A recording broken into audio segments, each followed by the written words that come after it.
በጣም ቆንጆ፣ ደፋር፣ አፍቃሪና ለዓላማዋ ጽናት ቆርጣ የተነሳች ማንም ከሚገምተውና ከሚጠብቀው በላይ መስዋዕትነትን በተደጋጋሚ የከፈለች ነች። አሁን ግን የዓለምን ሁኔታ በሙሉ ሊቀይር የሚችል ክስተትን ለመከላከል እንዲቻል ከፍተኛ አደራ እሷ ላይ ተጥሏል። ታዲያ ይህንን ከፍተኛ አደራ ትወጣው ይሆን? በሚገርም ሁኔታ ለዚህ ከፍተኛ ተልዕኮ የተመረጡ ጃክ ዳውስ ወይም የሌሊት ወፎች በመባል የሚጠሩት 6 ሴት ሰላዮች ናቸው። ከነሱም ውስጥ መሪዋ ሴቷ አነር የምትባሏ ስትሆን በስሯ ያሉት እንደሷ ቆንጆ የሆኑና በተለያየ ሙያ ማለትም በኢንጂነርነት፣ በፈንጂ ኤክስፐርትነት፣ በአልሞ ተኳሽነትና በነፍሰ ገዳይነት ከእስር ቤት ለዚህ ሥራ ተብለው የወጡ ይገኙበታል። ታዲያ እነሱ የሚደርስባቸውን እንግልትና መከራ አሸንፈው ዓላማውን ያሳኩ ይሆን? የተከበራችሁ ውድ ቤተሰቦቼ እንደምን ከርማችኋል? እነሆ ዛሬ ይህንን በመሰለ ምርጥ የስለላ መጽሐፍ ተከስቻለሁ። እንስቷ ሰላይ ወይም ሴቷ አነር የተሰኘው ይሄ ድንቅ መጽሐፍ ተጸንሶ የተወለደው በሰላ ብዕሩ ከሚታወቀውና ከዚህ በፊት በእኛ ቻናልም ሾተላዩ ሰላይና ጠላፊዎቹ በሚል ተጽፈው ወደ እናንተ ያደረስናቸው መጽሐፎች ደራሲ በሆነው ኬን ፎሌት ተጽፎ በ2002 ዓመተ ምህረት በተርጓሚ ፋሲካ ግዛው ወደ ሀገርኛ የተመለሰውን ይህንን ዘመናዊ ሽሬ መጽሐፍ ይዤ ወደ እናንተ በመቅረቤ ደስታዬ ወደር የለውም። ለሚኖረንም ቆይታ ከወዲሁ እያመሰገንኩ ወደ ዝግጅት ያልፋለሁ።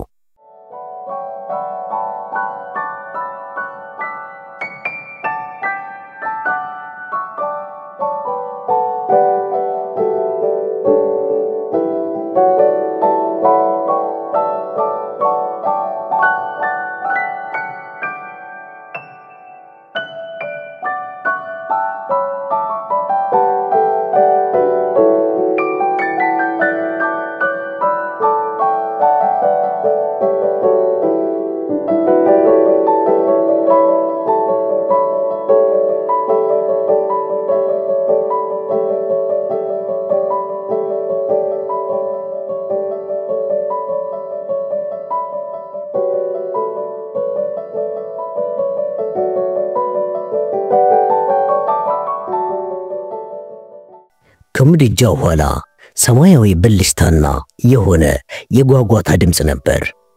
መብራቱ ጠፋና ኩሽናውም በሚያቃጥል የኤሌክትሪክ ሽታ ታወደ።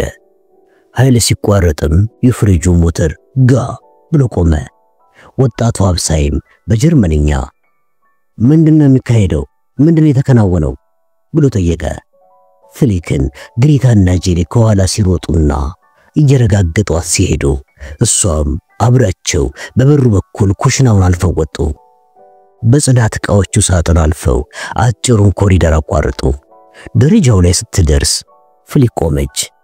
መለስተኛውን ጠመንጃዋን ላጥ አድርጋ አውጥታ በካፖርቷ ጫፍ ሸፈነችው። እታችኛው ክፍል ጨለማ ነው አለች። ወደ ተጠባባቂ ማብሪያ የሚወስዱትን ጨምሮ ሁሉንም ገመዶች ቆርጫቸዋለሁ ስትል ግሬታ አረጋገጠችላት። እንሂድ በቃ አለች ፍሊክ። ደረጃውን ወረዱ።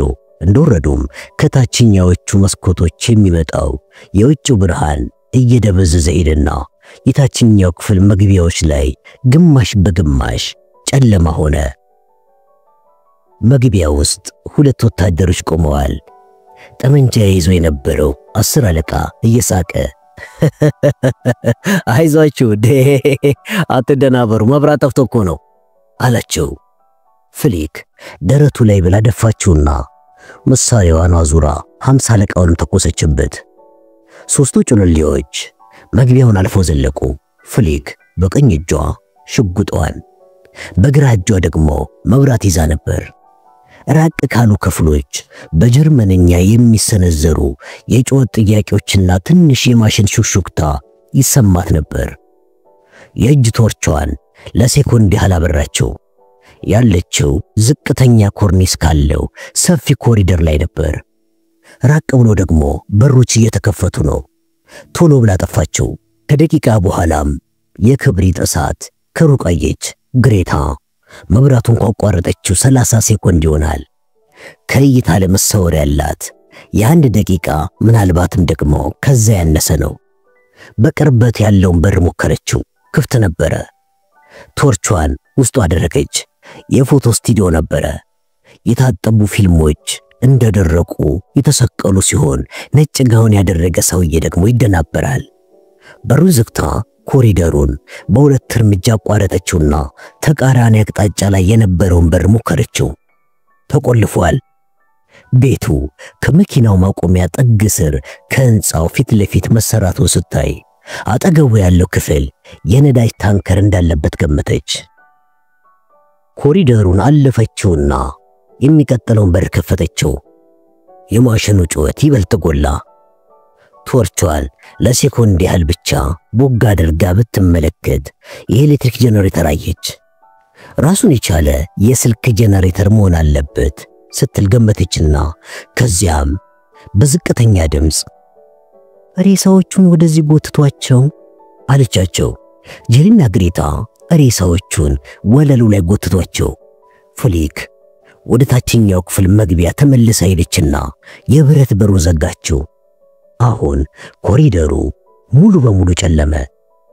ቆየት ብሎ በመጣላት ሐሳብ መሰረትም ከውስጥ ያሉትን ትልልቅ የብረት መዝጊያዎች ቀረቀረቻቸው። አዎ ወርቃማ የሆኑ ጥቂት ሴኮንዶችን ልታገኝ ትችላለች። ወደ ጄኔሬተሩ ክፍል ተመልሳ በሩን ዘጋችውና ቶርቿን አበራች። ጄሊና ግሬታ ሬሳዎቹን ወደ በሩ ጀርባ ጎትተው እያለከለኩ ቆመዋል።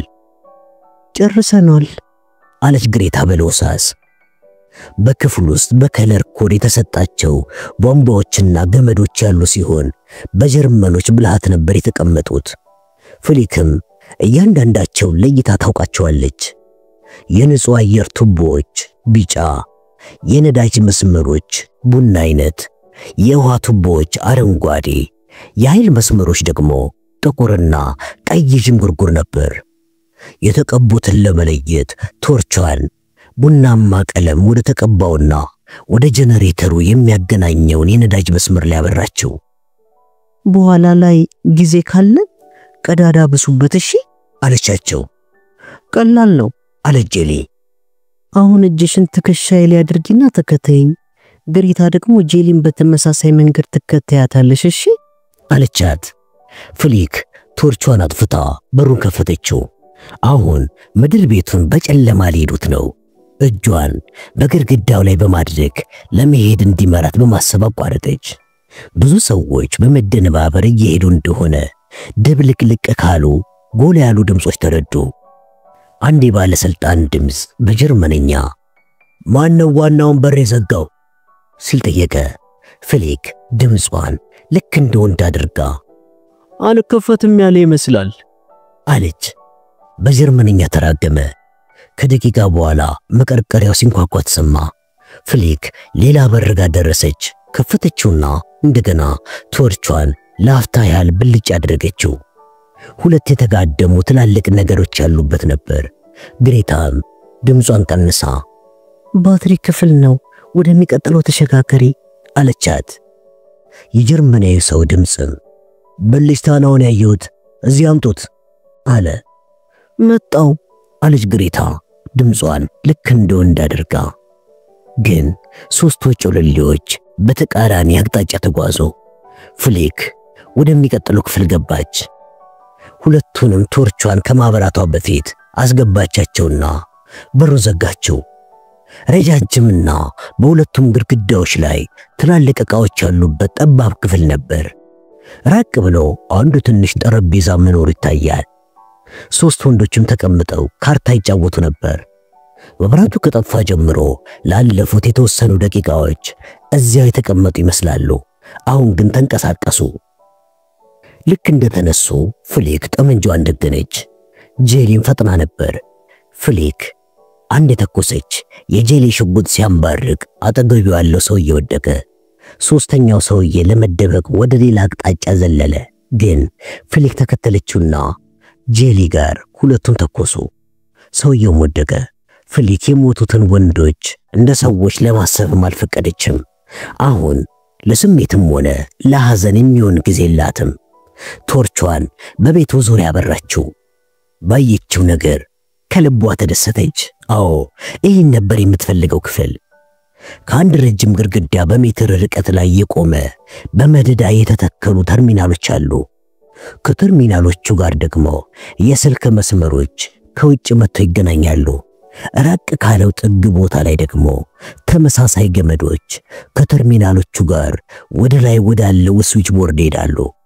ፊት ለፊት ደግሞ የቅዠት እንጂ የእውነት በማይመስል ሁኔታ የተለጣጠፉ ገመዶች ቅርብ ያለውን ተርሚናል ሩቅ ካሉት ጋር ያገናኙታል። ፍሊክ ግሬታን አየቻት። እሷ ምን ትያለሽ? ግሬታ በራሷ ቶርች ዕቃውን ስታይ ፊቷ በርካታ በራ። ይሄ ሏ የሚባለው ነው ዋናው ማሰራጫ አለች። ግን እንግሊዝ ካለው ከኛ ጋር ትንሽ ይለያያል። ፍሊክ በመገረም ስሜት ግሬታን ተመለከተቻት። ከደቂቃዎች በፊት ለመቀጠል እንደተሳናትና በጣም እንደፈራች ነበር የምትናገረው። አሁን ግን የሶስቱ ሰዎች መገደል እንኳን ምንም አልመሰላትም። ራቅ ባለው ግድግዳ አካባቢ ከክፍተቶቹ ቱቦዎች በሚወጣው መብራት የሚታዩ በይበልጥ ጥቁር ቀለም ያላቸው ዕቃዎች ይታያሉ። እነዚያ የፍሊክ ጥያቄ ነበር። ግሬታ ቶርቿን ዞር አደረገችው። እነዚህ አምፕሊፋየሮች ለረጅም ርቀት መስመሮች የሚሆኑ ሰርኪቶች ናቸው። ጥሩ አለች ፍሊክ ፈጠን ብላ። ጄሊ ቻርጆቹን የት እንደምታደርጋቸው አሳያት አለቻት ፍሊክ ለግሬታ። ሶስቱም ወደ ስራቸው ሄዱ። ግሬታ በሰም ወረቀት የታሸገውን ቢጫ በፓኮ ያለ ፕላስቲክ ፈንጂ ስትከፍተው፣ ፍሊክ ደግሞ የፊውዝ ካርዶቹን ባጭር ቆረጠቻቸው። በሴኮንድ 1 ሴንቲሜትር ይቃጠላል። ሁሉንም ፊውዞች 3 ሜትር ያህል አስረዝማቸዋለሁ አለች ፍሊክ። ለመውጣት በትክክል የ5 ደቂቃ ጊዜ ይሰጠናል በማለት ጄሊ ዕቃዎቹን ገጠመች። በፍጥነት ሰሩት። በ5 ደቂቃ ውስጥ ሁሉም ዕቃ በቻርጅ ተያያዘ። ፊውዞቹ አንድ ላይ ተጠማዘው የጋራ ምሰሶ ላይ ስለሚገናኙ አንድ መብራት ሊያቀጣጥላቸው ይችላል። ጄሊ የሰርዲን ቆርቆሮ የምታክል ጥቁር ብልቃጥ ተርማይን የተባለች ቦምባ ወጣች። በብልቃጥ ውስጥ የዱቄት አልሙኒየምና ብረት ኦክሳይድ ነበር። በከፍተኛ ሙቀትና ኃይለኛ ነበልባል ነው የሚቀጣጠለው። 2 ፊውዞችን በመግለጥ ሽፋኑን ላተችው። ከዚያም መሬቱ ላይ ከሏ ወይም ዋናው ማሰራጫ ጋር አስቀመጠችው። ግሬታ እዚህ ጋር የሆነ ቦታ ሰርኪቶቹ እንዴት እንደሚገናኙ የሚያሳዩ በሺዎች የሚቆጠሩ ካርዶች አሉ። እነሱን ማጣጣል አለብን። እንደዚያ ከሆነ ለሚጠግነው ባለሙያ 2 ቀን ሳይሆን ድፍን ሳምንታት ነው የሚፈጀው። ፍሊክ ቁም ሳጥን ከፈተችውና 4 በዲቫይደር የሚለያዩ ካርድ ማቀፊያዎችን አገኘች።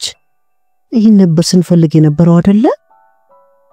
ግሬታ ካርዱን በቶርች መብራቷ በደንብ አጤነችውና አዎ አለች። ጄሊም ተርማይት ቦምባ አጠገብ ብታተኛቸው በጥቂት ሴኮንዶች ይነዳሉ አለች። ፍሊክ ካርዶቹን ላላ ባሉ ጥቅሎች መሬት ላይ ወረወረች። ጄሊ በጨለማው ጥግ በኩል ኦክሲጅን አመንጭ እሽጎችን መሬት ላይ ያደረገቻቸው። ፍሬሞቹና ገመዶቹ ጋር ያሉትን ማስተላለፊያዎች ነው ማቃጠል የምንችለው። በዚህ ግን የመዳብ ገመዶቹ መቅለጥ ይኖርባቸዋል አለች። ሁሉም ነገር ዝግጁ ነበር። ፍሊክ ክፍሉ ላይ ቶርቿን አበራች። የውጨኞቹ ግድግዳዎች የጥንት ጊዜ ጡብ ቢሆኑም በክፍሎቹ መሃል ያሉት ውስጠኞቹ ግድግዳዎች ቀለል ያሉ የእንጨት ክፍሎች ነበሩ። እሳቱም በቀላሉ ነው ወደ ቀሪው የምድር ቤት ክፍሎች የሚዛመተው። መብራት ከጠፋ ጥቂት ደቂቃዎች አልፈዋል። ጄሊ የሲጃራ መለኮሻ ላይ ተራና ወጣች። ፍሊክ ሁለታችሁ ወደ ውጪ ሄዱ። ጄሊ እግረ መንገድሽን ጄነሬተሩ ክፈሪጅና የፊውል ታንከር መስመሩ ላይ ያሳዩሽ ቦታ ላይ ቀዳዳ በሽበት። አሃ ገባኝ አለቻት። ከዛም አንቶኔት ቤት ነው የምንገናኘው። እሺ ገባችሁ አይደለ? አለቻቸው ፍሊክ። ግሬታ በመጨነቅ የት ነው የምትሄጂው ብላ ጠየቀቻት። ሩቢን ለማግኘት። ጄሊ አሰነቀቻት። 5 ደቂቃ ነው ያለሽ።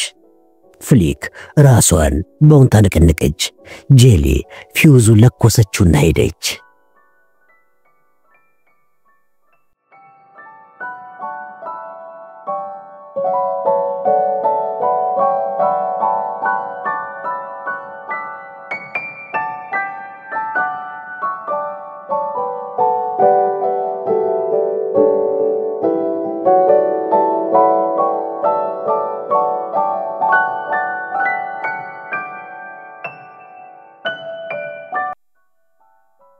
ዲያተር ከጨለማው ምድር ቤት ክፍል ግማሽ መብራት ወደ ነበረበት ፎቅ መውጫ ሲደርስ እዛ የነበሩት ሰዎች ከቦታቸው መሄዳቸውን ተረዳ።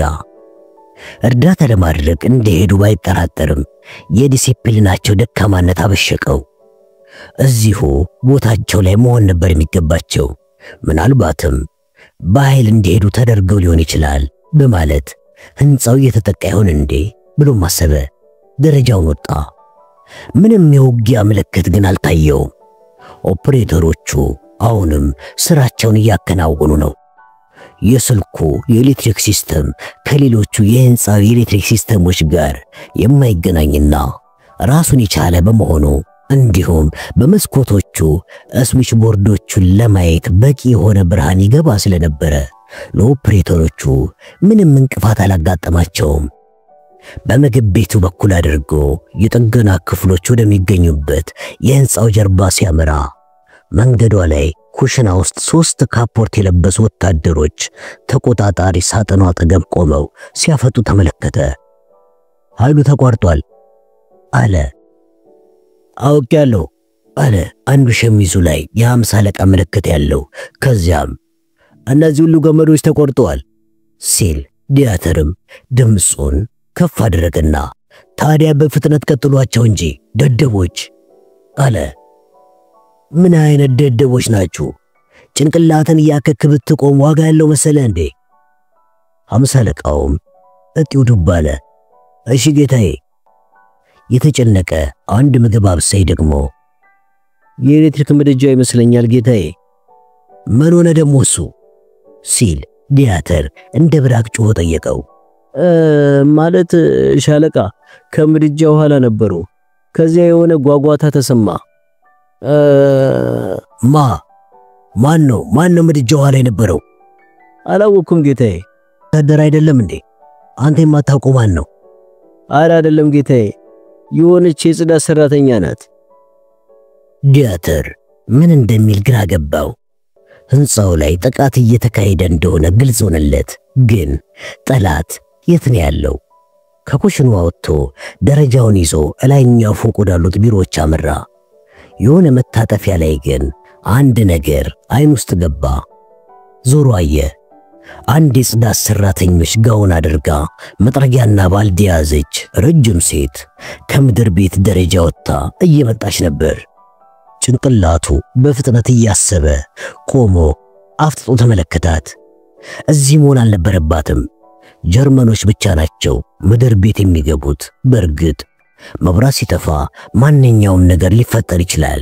ግን ደግሞ አብሳዩ የጽዳት ሰራተኛዋን ነው ለኃይሉ መቋረጥ ጥፋተኛ ያደረገው። ከቴሌፎን ሰራተኞቹ ተቆጣጣሪ ሴትዮ ጋር ያደረገው አጠር ያለ ምልልስን አስታወሰ።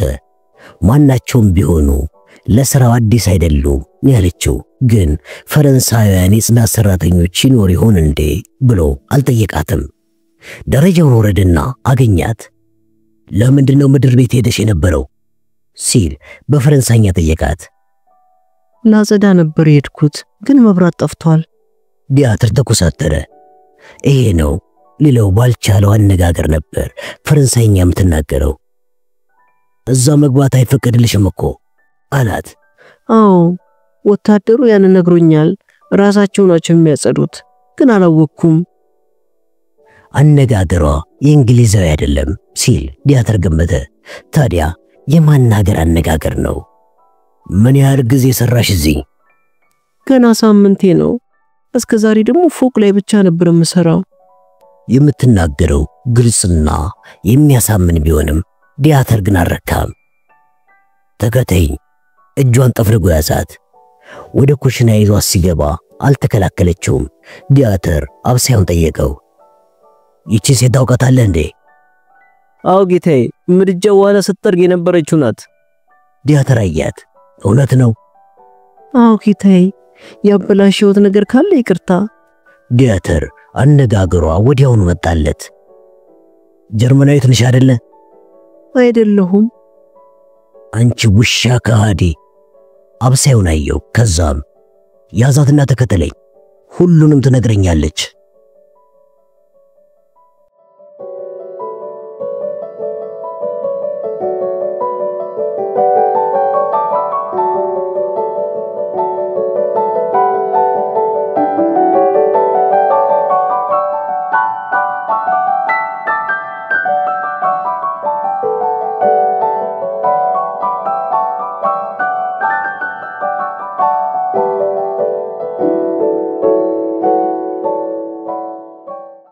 ፍሊክ ጥያቄ ክፍል የሚል ጽሑፍ ያለበት በር ገፍታ ገባችና በሩን ዘግታ ክፍሉን በቶርች አብርታ አየችው።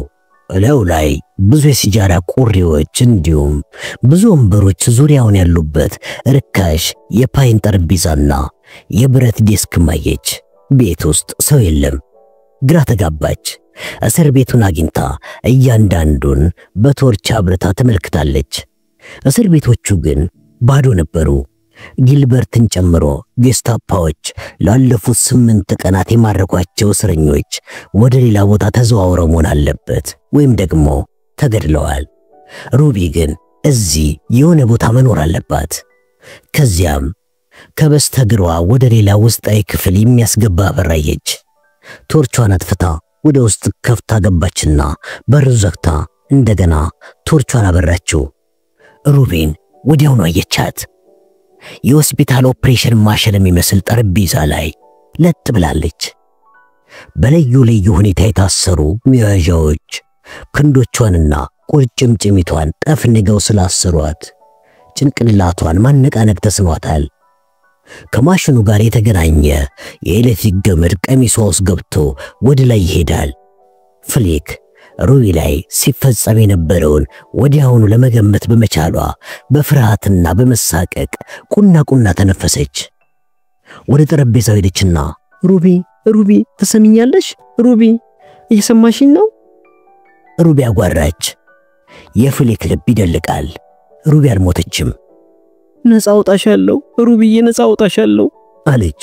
እስቴን ሽጉጧን ጠረጴዛው ላይ አስቀመጠች። ሩቢ ለመናገር ብትሞክርም ቃላቶቿ በማቃሰስ ስሜቷ ተዋጡ። ፍሊክ በፍጥነት ሩቢ ከጠረጴዛው ጋር የታሰረችበትን ፈታቸው። ፍሊክ አለች ሩቢ በመጨረሻም። ምን ከኋላሽ? ፍሊክ ወደ አንዱ አቅጣጫ ዘለለች። አንድ ግዙፍ ነገር ጆሮዋን እንዲሁም ግራ ትከሻዋን ባይነረታት። በጣም አሟጥጮችና ቶርቿን ጥላ መሬቱ ላይ ወደቀች። መሬቱ ላይ እንዳለች ግን የሚመታት ሰው እንዳይደግማት ቦታዋን እየተገለባበጠችና እየተንፏቀቀች ቀየረች። ሩቢን ስትያት እጅግ ከመደንገጧ የተነሳ ቶርቿን አብርታ ክፍሉን በሙሉ አላየችው ነበር። አዎ አንድ የሆነ ሰው ይህን አጋጣሚ ለመጠቀም አድብቶ ይጠብቃት ስለነበረ የፈለገውን ለማድረግ ሞክሯል ማለት ነው። ግራ ክንዷን ለጊዜው ደነዘዛት። የቀኝ እጇን ዘረጋችና ቶርቿን ለማግኘት መሬቱን ደባበሰችው። ግን ከማግኘቷ በፊት የሆነ ጠቅ የሚል ድምፅ ተሰማና መብራት በራ። አይኗ ተጨናበሰ።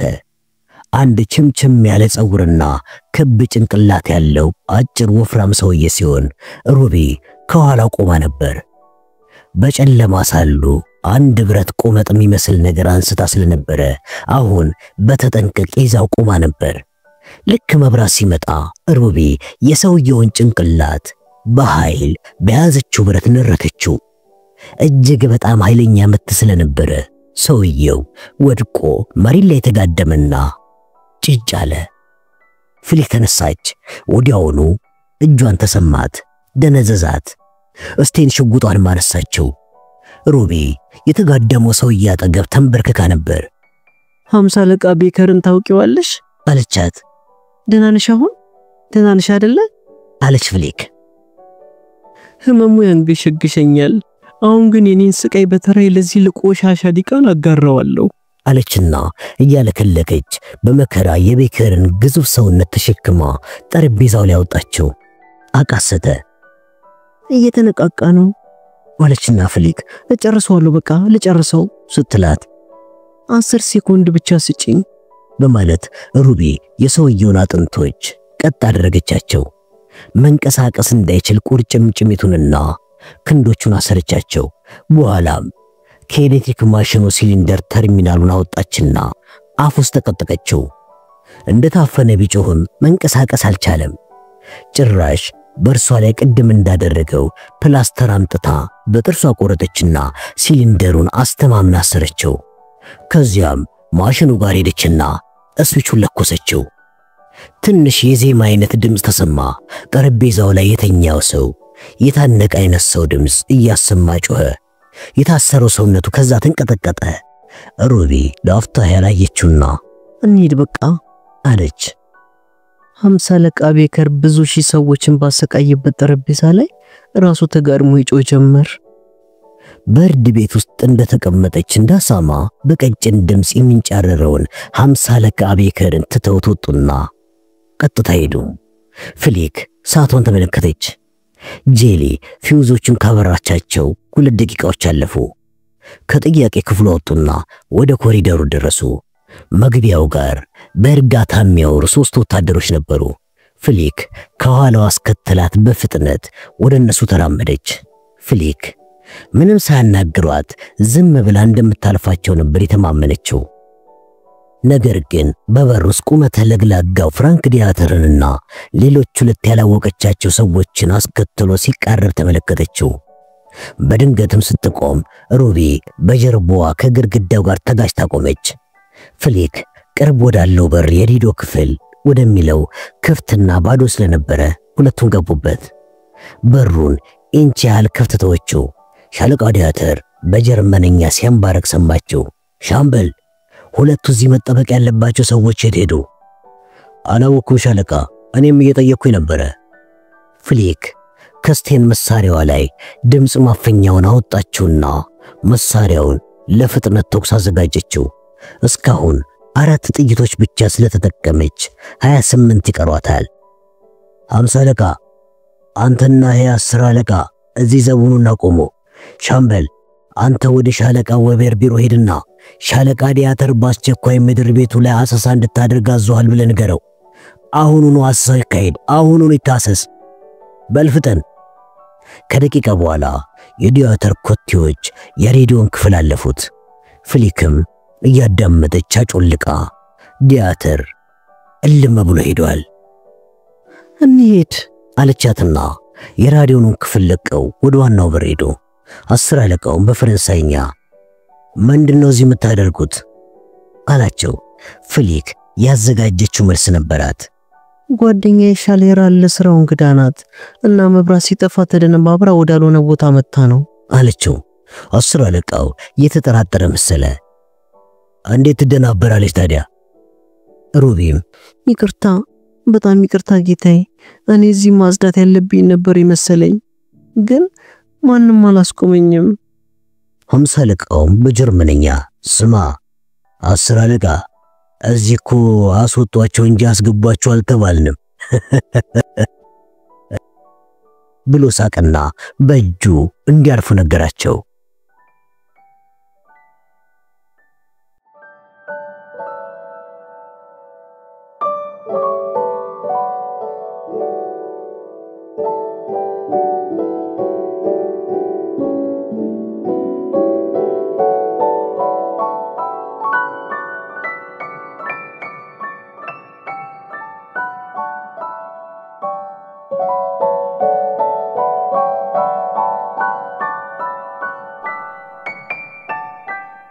ዲያተር እስረኛዋን ወንበር ላይ ያሰራትና ከኩሽና ይዟት የመጣውን አብሳዩን እንዲሄድ ነገረው።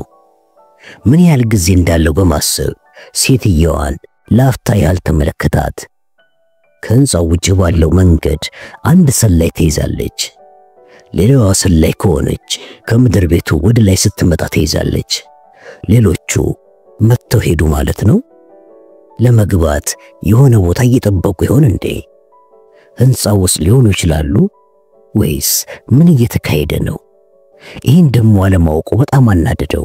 ግን ምድር ቤቱ ጋር ፍተሻ እንዲካሄድ አዟል። ሌላው ማድረግ የሚችለው ብቸኛው ነገር ቢኖር እስረኛዋ መመርመር ነው። ዲያተር በተለመደው አይነት ፊቷን በጥፊ በመምታት ጀመረ። ይህ አይነቱ ምት ድንገተኛና ቅስም ሰባሪ ነው። ሴትየዋ በድንጋጤና በህመም ቁና ተነፈሰች። የታሉ ጓደኞችሽ? ጠየቃት። ጉንጯ ቲማቲም መስሏል። የፊቷን ገጽታ አጠናው። ያው ግን ግራ አጋባው። ሚስጥራዊም ሆነበት። ደስተኛ ትመስል ነበረ። ምድር ቤት ነው ያለሽው አለና ነገራት። በዛች በር ካለፍን የስቃይ ክፍሏን እንደርሳለን። በሌላኛው አቅጣጫ በማከፋፊያው ግድግዳ በኩል የቴሌፎን ስዊች ደርሳለ እና ፈረንሳዮች እንደሚሉት ገደል አፋፍ ላይ ነን። ጓደኞችሽ ሕንፃውን በቦምብ የማጋየት ፍላጎት ካላቸው እናም ካደረጉት ደግሞ እኔና አንቺ እዚቹ ክፍል ውስጥ እንሞታለን። ፊቷ ምንም አልተቀየረም። ምናልባትም ሕንፃው ላይ ፍንዳታ አይካሄድም ሲል ዲያተር አስቦ ነበር። ታዲያ ተልኮ ምን ይሆን? ጀርመናዊ ነሽ እንዴ አለ። ለምንድነው የአገርሽ ጠላቶችን የምትረጂው? በመጨረሻም ተናገረች። እነግርሃለሁ በማለት በጀርመንኛ በሃምቡርግ አነጋገር ተናገረች። ከብዙ ዓመታት በፊት ፍቅረኛ ነበረኝ። ስሙ ማንፍሬድ ይባል ነበረ። በማስታወስ ወዲያ ተመለከተችና ያንተ ናዚዎች ወሰዱና ካምፕ አስገቡት። እዚህ ይመስለኛል የሞተው። አልሰማሁም። ምራቋን እየዋጠች ቆም አለች። ከዚያም ቀጠለች። ከኔ ነጥለው ሲወስዱት እበቀላቸዋለሁ ብዬ ቆርጬ ነበር። እናም ይሄው ነው። በደስታ ፈገግ አለች። ያንተ ቂል መንግስት እየተንገዳገደ ነው። አልቆለታል። እኔም ለዚህ እንዲበቃ በተደረገው ጥረት ውስጥ የድርሻዬን አበርክቻለሁ። አንድ ስህተት ግን አለ። ነገሩ እንደተከናወነ አድርጋ ነበር የምታወራው። በዚያ ላይ መብራቱ ጠፍቶ መጥቷል። በመብራቱ መጥፋት ተልኮ ተሳካ ማለት ነው ወይስ ምንድነው? እቺ ሴት ፍርሃት አይታይባትም፣ ግን ለሞት ግድ ሳይኖራት ቀርቶ ሊሆን ይችላል። ፍቅረኛሽ ለምን ነበር የተያዘው? ከማህበረሰቡ ሴት የወጣነ ተብሎ። እንዴት ማለት? ግብረ ሰዶማዊ ነበረ። እንዴ ፍቅረኛሽ ነበር አይደለ? አዎ። ዲያተር ተኮሳተረ። ከዚያም አተኩሮ ሴትዮዋን ተመለከታት። ረጅም ነች፣ ሰፋፊ ትከሻ አላት፣ ከሜካፑ ስር የወንድ አፍንጫ አላት፣ እንዲሁም አገጭ። ወንድ ነህ እንዴ? በመገረም ጠየቀ። ሳቀች። ዲያተር ባስፈሪ ጥርጣሬ ተሞላ። ለምንድነው ይህንን የምትነግረኝ? እኔ አንተን ስጨቀጭቅ ጓደኞቹ እንዲያመልጡ አስበህ ነው አይደለ? ተልኮ መሰካቱን ለማረጋገጥ ሕይወት መስዋዕትነት ማድረግ ነገረኝ እስቲ አለ። ይህ አነጋገሩ ድንገት በሰማው ደከም ያለ ድምፅ ተቋረጠ። የታነቀ ሰው የሚያሰማው ድምፅ ይመስላል። አሁን ሲሰማው ስላወቀው ድምፁ ከሚቀጥለው ክፍል እንደመጣ ገባውና ችላ አለው። ከዚያም ዲያተር ተፈናጥሮ ተነሳና ወደ ማሰቃያ ክፍሉ ሄደ። ሲገባ ቅድም ያያትን ሴት ነበር ጠረጴዛው ላይ አያታለው ብሎ የጠበቀው። ግን ሌላ ሰው በማየቱ ተደናገጠ። ወዲያውኑ ሲያየው ደግሞ ወንድ መሆኑን ያውቅ እንጂ ፊቱ ተበላሽቶ መንጋጋው ወልቆ ጥርሱ ረግፎ ጉንጮቹም በደምና በትኩረት ተጥለቅልቀው ስለነበረ ማን እንደሆነ አላወቀውም ነበር። በኋላም አጭር ወፍራም፣ አዎ ይህንን ቁመናውን ሲያይ ቤከር መሆኑን ተረዳ። ከኤሌክትሪክ ማሽኑ የሚመጡት ገመዶች በቀጥታ ቤከር አፍ ውስጥ ገብተዋል። ዲያተር ተርሚናሉ በፕላስተር እንደተያያዘ አወቀ። ቤከር እየተንቀጠቀጠ እየተንፈራገጠ የሚያስፈራ ቀጭን የድንቢጥ አይነት ድምፅ በማውጣት ላይ ነበርና ሕይወቱ አሁንም አለች። ዲያተርም በጣም ፈራ። በፍጥነት ማሽኑን አጠፋው። ቤከር መንፈራገጡን አቆመ። ዲያተር የኤሌክትሪክ ሽቦውን የያዘውን ኃይል አጣመመው። ተርሚናሉ ከቤከር አፉ ሲወጣ መሬት ላይ ወረወረው። ወደ ጠረጴዛው አጎነበሰ። ከዛ ቤከር ትሰማኛለህ? ምንድነው ነገሩ ቤከር? መልስ የለም።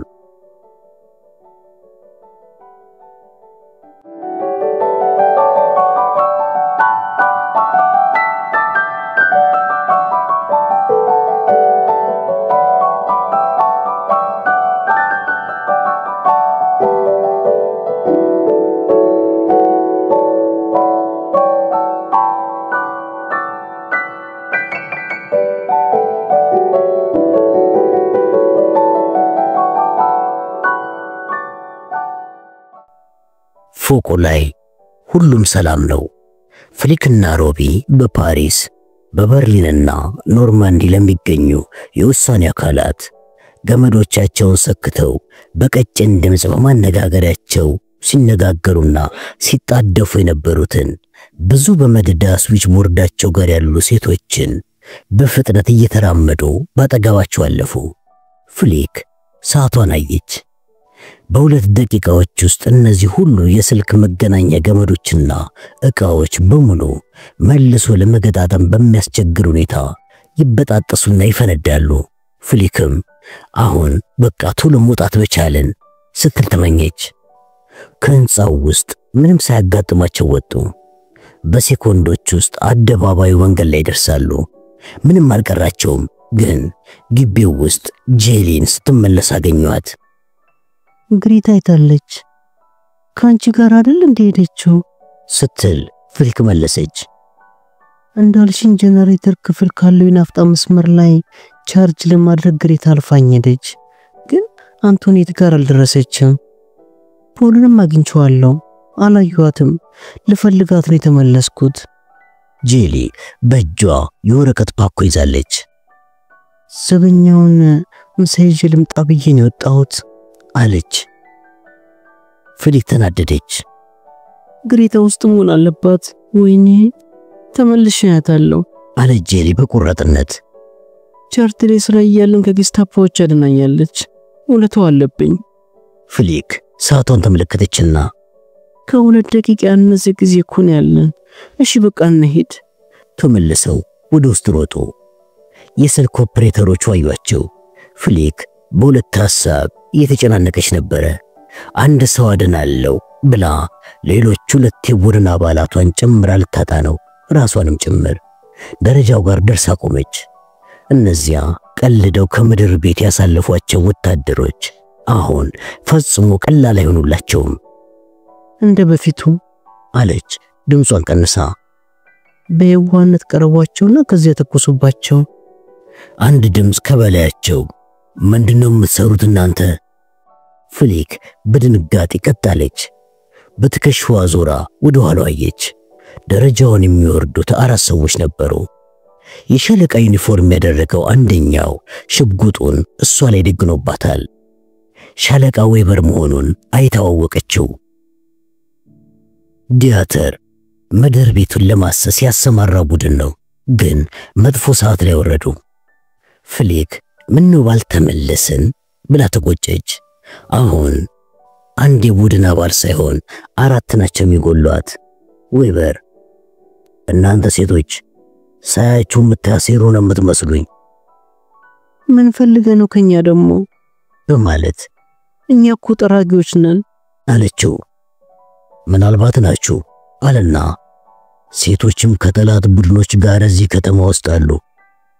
ፍሊክ እፎይታ የተሰማት መሰለችና እፎ አምላኬ አለች። የጠላት ሰላዮችን የምትፈልግ ከሆነ እኛ ነፃ ነን። እኔ በጽዳት ስራችን ያረካ ነበር ይመስለኝ። ይግዷ ሳቀች። ሩቢም ተከተለቻትና ሳቀች። ሁለቱም የውሸታቸው መሆኑ ያስታወቅባቸዋል።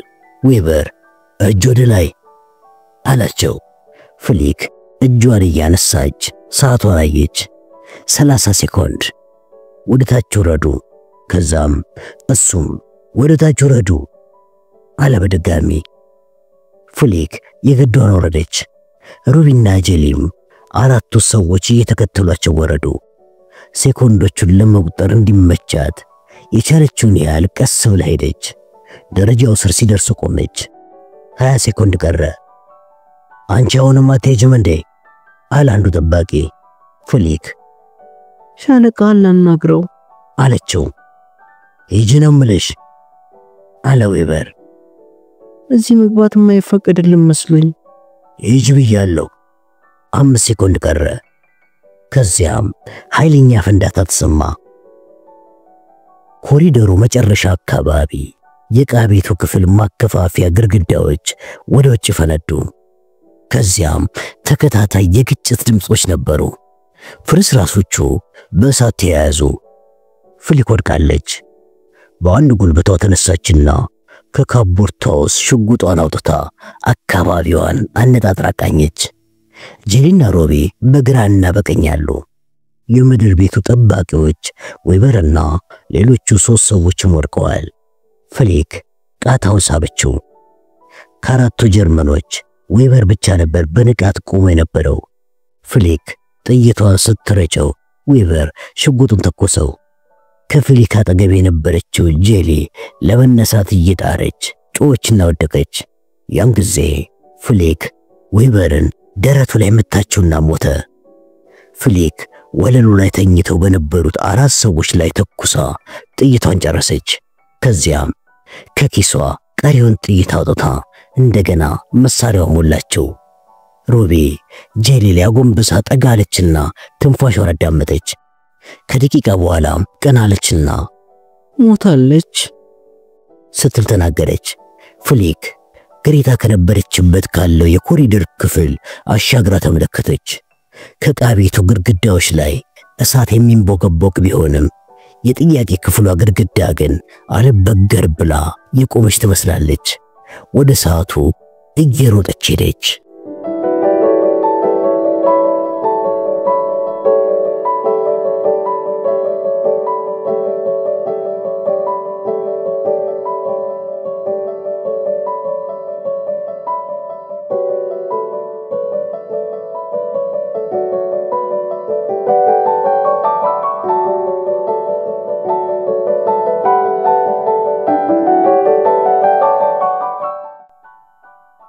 ዲያተር ምን ሲሆን መሬት ላይ እንደተኛ ማወቅ እንደተሳነው ራሱን መሬት ላይ ተኝቶ አገኘው።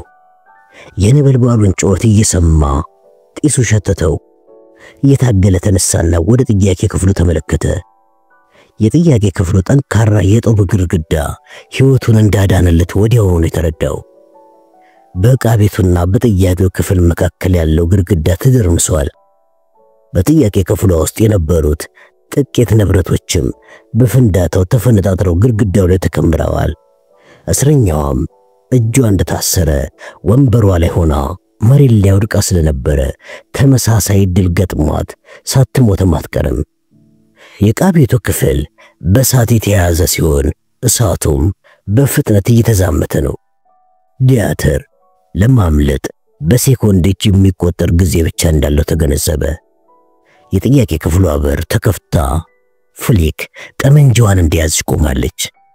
ያረገችው ጥቁር ዊት በመዛነፉ ከውስጡ ያለው ቆንጆ ረጅም ጸጉሯ ስለሚታይ ትንሽ ትታወቃለች። ፊቷ ብው ብሎ ቁና ቁና እየተነፈሰች አይኖቿን በጭካኔ ታዘዋውራቸዋለች። ውበቷ ታየ። በዚህ ሰዓት በእጁ ላይ ሽጉጥ ቢኖረው ኖሮ በቁጣ ወዲያውኑ በቀሉን በተወጣባት ነበር። እርግጥ ሳይገድላት ቢይዛት ከየትኞቹም እስረኞች የማትወዳደር ትልቅ ሀብት ብትሆነውም ፈጣን ስኬቷና የራሱ ውድቀት በጣም ስላበሳጨው ራሱን ለመቆጣጠር ባልቻለ ነበር። ግን ሽጉጥ ይዛለች። በመጀመሪያ ዲያተርን ሳይሆን መሬት ላይ የወደቀውን የትግል አጋሯን ሬሳ ነበር የምታየው። የዲያተር እጅ ኮት ውስጥ ገባ። ያኔ ነበር ቀና ብላ አይኖቹን ያየችው። ፊቷ ላይ እሱን የሚያውቅ ስሜት አየባት። ማን እንደሆነ ታውቋታል። ላለፉት 9 ቀናት ስትዋጋ የነበረችው ከማን ጋር እንደሆነ ጠንቅቃ ታውቃለች። አይኗ ላይ የድል አድራጊነት ፍካት ይነበባል። እርሱም አይኗ ላይ ያለውን የበቀል ስሜት አየ። እሷም ሽጉጧን ተኮሰችው። ጥይቱ የብሎኬቱን ግድግዳ ጨርፎ እንዳለፈ ዲያተር ተፈናጥሮ ወደ ዕቃ ቤቷ ፈገፈገ። በዚህች ቅስፈት ውስጥም እንዳለፈ ወዲያውኑ የ38 አውቶማቲክ ሽጉጡን አገኘና በሩ ላይ ደግኖ ፍሊክ ብቅ እስከምትል ጠበቀ። ቢጠብቅም ፍሊክ ግን ብቅ አላለችም። ትንሽ ጠበቀና የመጣ ይምጣ ብሎ ተመለከተ። ፍሊክ ሄዳለች። በመቀጣጠል ላይ የነበረውን የጥያቄ ክፍል ሲገሰግስ በማለፍ በሩን በርግዶ ከፈተና ወደ ኮሪደሩ ሄደ። ፍሊክና አንድ ሌላ ሴት ወደ መውጫው ሲሮጡ ታየው። ልክ ሽጉጡን ሲያነጣጥር መሬቱ ላይ በተጋደሙ ባለ ዩኒፎርም ሰዎች ላይ ዘለሉ። ፍሊክ ላይ ሲያነጣጥር ክንዱ ላይ የማቃጠል ስሜት ተሰማው። ጮህና ሽጉጡን ጣለው። ለካስ እጅጌው ተቃጥሎ ነው። ኮቱን ቀደደው። ቀና ሲል ሴቶቹ ተፈትልከዋል። ዲያተር ሽጉጡን አነሳና ተኮሰባቸው። ሲሮጥም የተያዘው ነዳጅ ሸተተው። የሆነ ማስተላለፊያ ክፍተት አለ ወይም እነዚህ ሰላዮች ቀዳዳ በቱቦ ላይ በስተዋል ማለት ነው። እናም በማንኛውም ሴኮንድ ምድር ቤቱ እንደ ትልቅ ቦምብ ይፈነዳል አለ። ግን ፍሊክን አሁንም ቢሆን ሊያገኛት ይችላል። ወጣና ደረጃውን ያዘ።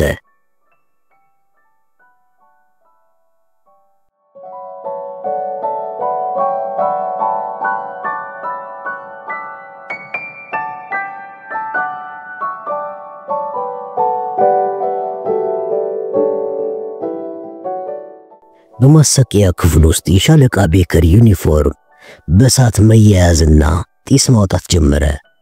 ጢሱና ግለቱ አነቃውና የእርዱኝ ጩኸት ማሰማት ጀመረ። ግን የሱን ይድረሱልኝ ጥሪ ማንም የሚሰማው አልነበረም። ከዚህ ቀደም እርሱ ሊያሰቃያቸው የፈጠራቸው እስረኞች ያደርጉት እንደነበረው ከቆዳው ስር ውስጥ ለመውጣት ተፍጨረጨረ። ግን ልክ እንደነሱ መውጣት አቅቶት ቀረ። ከጥቂት ደቂቃዎች በኋላ ልብሱ በእሳት ተያዘና መጮሁን ቀረ።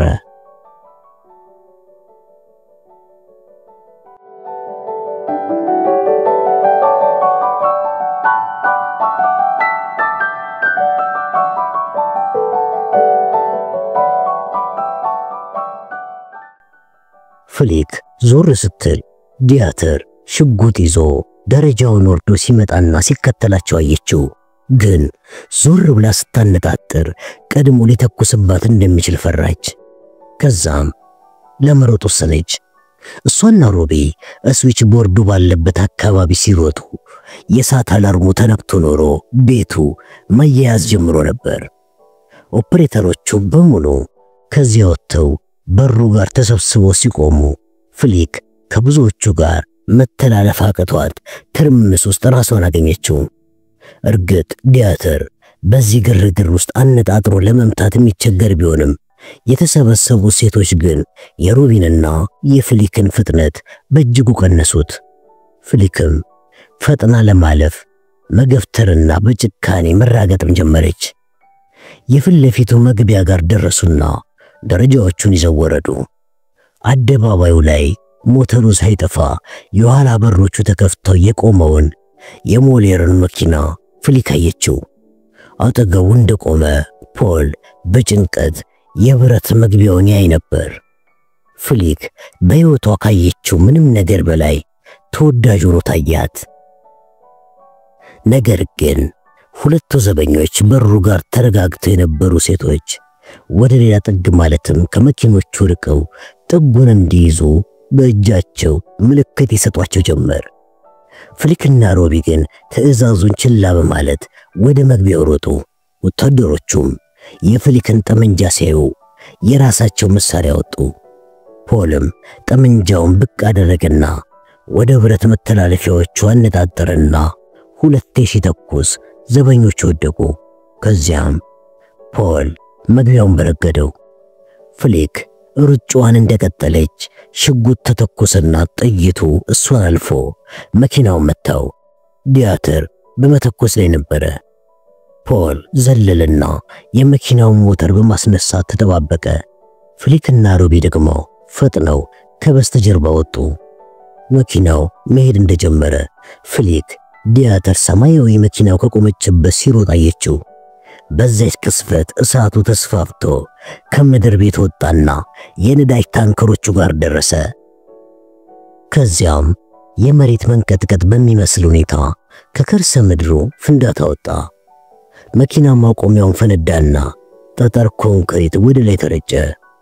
በሩ አካባቢ ቆመው ከነበሩት ግማሽ የሚሆኑት መኪኖችም ተገለበጡ። ሌሎቹም ቀሪዎቹ በመሬት ስባሪና በጡቦቹ ፍንጣሪ ተከሸከሹ።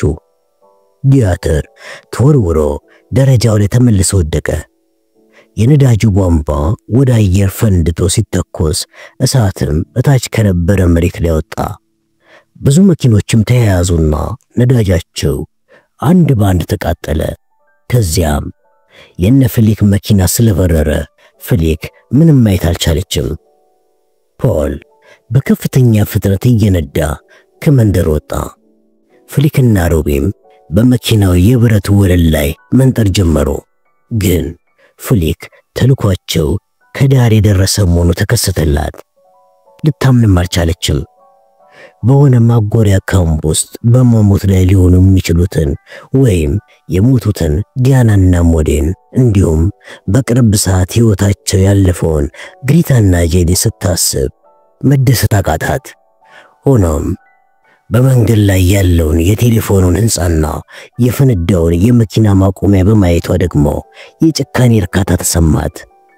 ከዛም ሩቢን አየቻት።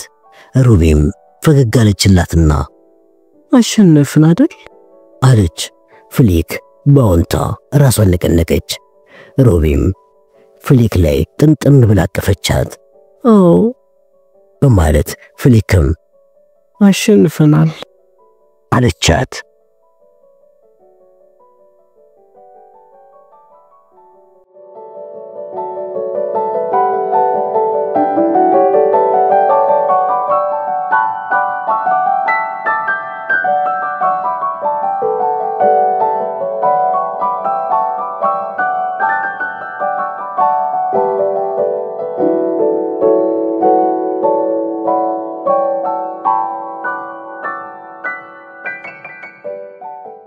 የመጨረሻው ቀን ማክሰኞ ሰኔ 7 1944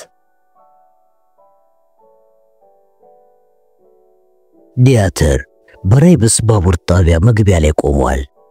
በጣም ኃይለኛ በሆነው የባቡር ጣቢያው የመብራት ብርሃን ስር አብረውት የቆሙት ፈረንሳውያን የባቡር ጣቢያ ሰራተኞችና የጀርመን ወታደሮች የሚሆነውን ነገር በትኩረት ይከታተላሉ።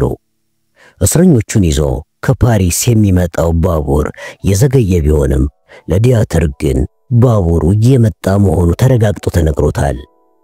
ባቡሩን ከመጠበቅ ሌላ አማራጭ እንደሌለውም ተረድቷል። ልቡም በቁጭት እየነደደ ነበር። አንዲት ወጣት ሴት አሰቃይታ እንዳሸነፈችው አስታወሰ። ይቺ ወጣት ሴት ጀርመናዊ ብትሆን ኖሮ እንደሚኮራባት ለራሱ እርግጠኛ ሆኖ ነበር። ወጣቷንም ብልህና ጥበበኛ ብሎ እንደሚሰይማትም አልተጠራጠረም። ሌላው ቀርቶ ለዚች ሴት በፍቅሯ ሊወድቅላት እንደሚችልም አሰበ። ይቺ እንደዚህ ያደነቃት ወጣት ሴት ግን የጠላቶቹ ወገን ስትሆን በእያንዳንዱ እንቅስቃሴው ላይም በጭንቅላት እየበለጠችው መሆኗን አልተጠራጠረም። ወጣቷ ሴት ስቴፋኒን ገድላታለች። የስልክ ማስተላለፊያ መስመሩን ደምስሷ አመልጣለች። ያም ቢሆን ግን አሁንም በእጁ እንደሚያስገባትና ገምታው እንኳን የማታውቀውን ስቃይና ግርፋት ካደረሰባት በኋላ ሚስጥሯን ሁሉ እንደሚያስለፈልፋት እርግጠኛ ሆኖ ነበር። በባቡር ጣቢያው የተገኘው ሕዝብ ሁሉ ይንሾካሾካል። ልክ እኩለ ሌሊት በኋላ ባቡሩ ጣቢያው ላይ ደረሰ። ባቡሩ ጣቢያው ላይ ደርሶ ከመቆሙ በፊት ዲያተር አስቀድሞ ተመልክቶታል። ከባቡሩ የሚወጣው ሽታ ከከብቶች በረት የሚመጣ ሽታ አይነት ቢሆንም ሽታው እየመጣ ያለው ግን በአሳዛኝ ሁኔታ ከሰዎች ፉርጎ ነበር። ባቡሩ ላይ ያሉት ፉርጎች በሙሉ ለሰው ማጓጓዣ የተዘጋጁ ሳይሆኑ መኪናዎችን፣ ከብቶችንና የፖስታ እሽጎችን ለማጓጓዣ የተዘጋጁ ነበሩ። በእነዚህ በእያንዳንዱ ፍርጎዎች ውስጥ እስረኞቹ ታጭቀውባቸው ነበር። ለከብቶች የተዘጋጁት ፍርጎች ላይ ከብቶችን ከውጪ ለመቆጣጠር ወይም ለማየት እንዲቻል ፋካ ተበጅቶላቸዋል። በእነዚህ ከብቶች ፍርጎች ውስጥ ያሉት እስረኞች እጆቻቸውን በቀዳዳ አውጥተው ይለምናሉ። ብዙዎቹ የሚለምኑት አየር ለማግኘት እንዲችሉ ቢሆንም ሌሎቹ ምግብና የሚጠጣ ውሃ ነበር። እስረኞችን የሚጠብቋቸው ወታደሮች በቸልተኝነት ይመለከቷቸዋል። እስረኞቹ ዛሬ ማታ ራይምስ ሲደርሱ ከፍርጓቸው ወጥተው ምንም አይነት ረፍት እንዳያገኙ ዲያተር ትዕዛዝ ሰጥቷል። ዲያተር በዓለም ላይ በተኳሽነት የታወቁ ሁለት ናዚ ኤስኤስ ዋፈን ወታደሮችን ከስልክ ማስተላለፊያ ህንጻው አምጥቶ አብረውት እንዲሆኑ አድርጎ ነበር። ሳንት ሴሳይል ያለው የስልክ ማስተላለፊያ ህንጻ በደረሰበት የፈንጂ ጥቃት ከፈራረሰ በኋላ የሻለቃነት የጦር ስልጣኑን በመጠቀም ከጥቃቱ ከተረፉት ወታደሮች መካከል ያስመጣቸው ነበሩ። ዲያተር ወደ እነዚህ ሁለት ወታደሮች ዞረና ማይክልን አምጡት ሲል አዘዛቸው። ማይክል የባቡር ጣቢያው ኃላፊ ገንዘብ ማስቀመጫ በሆነው መስኮት በሌለው ክፍል ውስጥ ተቆልፎበት ነበር። ሁለት ወታደሮች ወደ ገንዘብ ማስቀመጫው ቤት ሄደው ማይክልን አመጡት። እጆቹ ወደ ኋላ የታሰሩ ሲሆን እግሮቹ ጉልበት ላይም እንዳይሮጥ በሰንሰለት ታስሯል። ሳንት ሴሳይል የሚገኘው የስልክ ማስተላለፊያ ህንጻ ላይ የደረሰው ጥቃት አልተነገረውም። እሱም ያውቀው ነገር ቢኖር በሳምንት ውስጥ ለሁለተኛ ጊዜ መታሰሩ ብቻ ነው። የተሰበረውን ቅስሙንና መንፈሱን ለማበረታታት ቢሞክርም አልቻለም። ልብሱ ቆሽሾ፣ ፊቱ ተጎሳቅሎ፣ የሚያነክሰው እግሩ ህመም ብሶበት፣ ያቀደው ውጥን ከሽፎበት ተስፋ የቆረጠ ሰው መስሎ ነበር። ዲያተር የማይክልን ክንድ ያዘና እስከ ባቡሩ ድረስ አብሮት ሄደ። በመጀመሪያ ማይክል ምን እየሆነ እንደሆነ ያላወቀና ግራ የተጋባ ሲመስል በፍርሃት የተወጠረ መሆኑም ከፊቱ ላይ ይነበብ ነበር። ቀጥሎም ከባቡሩ ፍርጎች ላይ የሚወጡትን አሳዛኝ የለቅሶ ድምጾችና የልመና እጆች ሲያይ ልክ ጭንቅላቱ እንደተመታ ሰው ተዝለፍልፎ ሊወድቅ ሲል ደግፎ አቆመው። ከዛም ጥቂት መረጃዎችን ካንተ ፈልጋለሁ ሲል ዲያተር ማይክልን አስገነዘበው። ማይክልም ባቡሩ ላይ አድርገኝ፣ ካንተ ጋር ከመሆን ከእስረኞቹ ጋር ብሆን ይሻለኛል በማለት መለሰ። ዲያተር በማይክል የዘለፋ ንግግር ሲበሳጭ፣ በቁራጥነቱና በድፍረቱ ደግሞ ተደነቀ። የጃክዳውስ አውሮፕላን የትና መቼ እንደሚያርፍ ንገረኝ አለው። ማይክል ዲያተር ሊያፈጠጠበት፣ ጃክዳውስን አልያስካቸውም አይደል? ደግሞም የስልክ ማስተላለፊያ ህንጻውን አውድሞታል አይደል? አዎ እንደዛ ማለት ነው። በጣም ጎበዝ፣ ፍሊክ በጣም ጎበዝ ነች አለ በደስታ ስሜት። ዲያተር ማይክልን ባቡሩ ዙሪያ በእርጋታ እየወሰደው ፍርጎቹ ላይ ያሉትን እስረኞች ብዛትና የደረሰባቸው ስቃይ ያሳየው። ቀጥሎም አውሮፕላኑ የትና መቼ ያርፋል ሲል ጠየቀው። ማይክልም ከላቻቴል ውጭ ያለው ሜዳ ላይ በ9 ሰዓት ነው የሚያርፈው በማለት መለሰለት። ዲያተር ይሄ ውሸት እንደሆነ እርግጠኛ ነበር። ፍሊክ ከ72 ሰዓታት በፊት ላቻቴል እንድትደርስ ታቅዶ የነበረ ቢሆንም በዚያ አውሮፕላን ማረፊያ ቦታ ላይ የጀስታፓ ወጥመድ ይኖራል በማለት አውሮፕላኑ እዛ እንዳያርፍ አስደርገው ነበር። በኮድ ስሙ ካምፕ ዲዮር የተባለ ትክክለኛው ቦታ ያልታወቀ ተቀያሪ የአውሮፕላን ማረፊያ ቦታ እንዳለ ጋስቶን ለዲያተር ነግሮት ነበር። ማይክል ግን ይህንን ቦታ እንደሚያውቀው ዲያተር ገምቶ ነበር። እየዋሸኝ ነው አለው ዲያተር ለማይክል። ከፈለክ ባቡሩ ላይ መለሰ ከእስረኞቹ ጋር ቀላቅለኝ አለ ማይክል። ዲያተር ራሱን በእንቢታ ነቀነቀና ከእስረኛ ጋር አንተም በመቀላቀል አልተውህም፣ ገና ምኑን አይተ አለው። በማይክል አይኖች ላይም የመደነቅና የመፍራት ገጽታ ታየ። ዲያተር መልሶ ወሰደውና የሴቶች ባቡር ፍርጎ ጋር ሲደርስ ቆመ። በፉርጎ ውስጥ ያሉት ሴት እስረኞች በጀርመንኛ፣ በፈረንሳይኛ የልቀቁን ልመና ሲያሰሙ፣ ሌሎቹ ደግሞ ለቅሶና ዋይታ እንዲሁም እባካችሁ ወሲብም ቢሆን ፈጽሙብንና ልቀቁን የሚል ልመና ያቀርቡ ነበር። ማይክል ሴት እስረኞቹን ላለማየት አንገቱን ደፋ። ዲያተር በጥላ ተከልለው ወደ ቆሙ ሁለት ሰዎች አመለከተ። ማይክል ሰዎቹን እንደተመለከታቸው ፊቱ ላይ የፍርሃት ድባብ አጠላ። ከጥላው ውስጥ ሃንስ አንዲት ወጣት ሴትን እየነዳ መጣ። ሴትየዋ መልኳ ውብ ቢሆንም ፊቷ አመድ መስሎ ጸጉሯ የተንጨባረረ ከመሆኑም ሌላ ከንፈሮቿ ቆስለው ተዳክማ እያነከሰች ነው የምትጓዘው። ሴትየዋ ወይም ጊልበርት በረጅሙ ተነፈሰች። ዲያተር አስቀድሞ የጠየቀውን ጥያቄ ደግመና አውሮፕላኑ የትና መቼ ነው የሚያርፈው ሲል ማይክልን ጠየቀው። ማይክል ምንም መልስ አልሰጠም። ዲያተር ሴትየዋን መልሳችሁ ባቡሩ ላይ አስቀምጧት ሲል አዘዘ። አንድ ወታደር የከብቶቹን ፉርጎ በሩን ከፈተው። ፉርጎ ላይ ያሉ ሴት እስረኞች ሁለት ወታደሮች እየጠበቋቸው ሲሆን ጊልበርትን ያጀባት ወታደር ወደ ውስጥ ገፋት። በፍጹም እባካችሁ አታስገቡኝ፣ በፍጹም ስትል ጮኸችና አለቀሰች። ወታደሩ የሴት እስረኞቹን ፉርጎ በር ሊዘጋው ሲል ዲያተር ቆይ አትዝጋው ሲል አዘዘውና ወደ ማይክል ተመለከተ። በማይክል ፊት ላይ እንባ እየጎረፈ ነበር። ጊልበርት እባክህ ማይክል አድነኝ እባክህን አለችው። ማይክል እሺ አድንሻለሁ በማለት ተናገረ።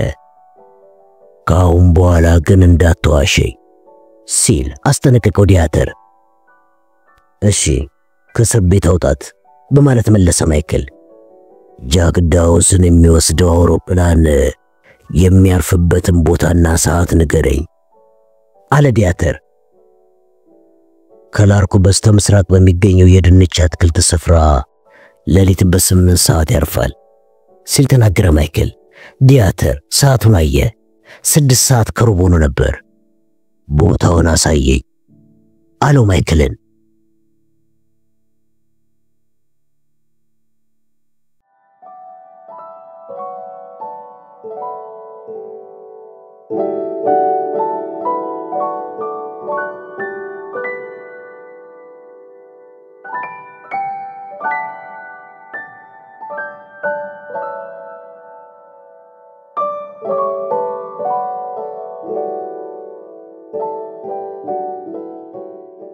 ከላሮ ከ5 ኪሎ ሜትር ርቀት ላይ የላፒን መንደር ጸጥ ረጭ ብላ ነበር። ብራማው የጨረቃ ብርሃን ትልቁን ቤተክርስቲያን ወገግ አድርጎት ነበር። ከቤተክርስቲያኑ ጀርባ የሞሌር የሥጋ መሸጫ መኪና ከአንድ ከብቶች በረት ስር ተደብቆ ይታያል። የጨረቃዋ ብርሃን በደመና በተዋጠችው ድቅድቅ ጨለማ ውስጥ በሕይወት የተረፉት የጃክ ዳውስ ቡድን አባላት ተቀምጠው ነበር። አሁን ምንድን ያማራችሁ ስትል ሮቢ፣ ፖልም የሥጋ ጥብስ አለ። ፍሊክ ደግሞ ንጹህ አንሶላዎች ያሉት ምቹ አልጋ ስትል እኔ እንኳን ጂምን ማየት ነው የምፈልገው አለች ሩቢ ከተኩስ አስተማሪዋ ጋር ፍቅር እንደነበራት ፍሊክ አስታወሰች። እኔ የምትፈልጊ መስሎኝ ነበር አለች ፍሊክ ሳትጨርሰው። እንዴ ከጂም ጋር የነበር የመግባባት ያጋጣሚ መስሎኝ ነበር ግን አለ አይደለ ስትል ሩቢ ፍሊክ ራሷን ባውንታ ነቀነቀች። በርግጥ ጂምን ከማግኘት ሌላ ሌሎችም እቅዶች አሉኝ በማለት አብራራች ሩቢ። ፖልም ሳቃልና ያስብሽው እንደምታገኝ እርግጠኛ ነኝ ሲል ተናገረ። እናንተ ሁለታችሁስ ምን ለማድረግ ነው የምታስቡት ስትል ጠየቀቻቸው። ፖል እኔ እንኳን ትዳር የለኝም አለና ፍሊክን ተመለከታት። ፍሊክ ራሷን ነቀነቀችና እኔ ማይክል እንዲፈታኝ ይፈልግ ነበር ግን በዚህ ማጥቃት ዘመቻችን መካከል ለመጋባት አንችልም። ጦርነቱ እስከሚያልቅ መጠበቅ አለብን ማለት ነው። እኔ እንኳን በትዕግስት እጠብቃለሁ ሲል ተናገረ ፖል። ይህ ትክክለኛ ባሌ ሊሆን የሚችል ሰው ነው አለች ፍሊክ በሐሳቧ። የማግባት ፍላጎቱን እንደ ቀላል ነገር ሳይደብቅ በዕለታዊ ጨዋታ ላይ የሚገልጽ ጥሩ የፍቅር ሰው ነው። ሊያዝናናኝም ይችላል ስትል አሰላሰለች። በልቧ ግን ደስ ብሏት ነበር። ፖል ስለ ጋብቻ ሲያወራ ይሄ ለሁለተኛ ጊዜ እንደሆነ አስታወሰች። ጋብቻ ከሌለ በፍቅር መክነፍ ብቻስ ምን ይፈይዳል የሚል ሐሳብ መጣላት። ፍሊክ ሰዓቷን አየችው። 7 ሰዓት ከ30 ይል ነበር። አሁን ሜጃችን ሰዓት ላይ ደርሰናል አለች።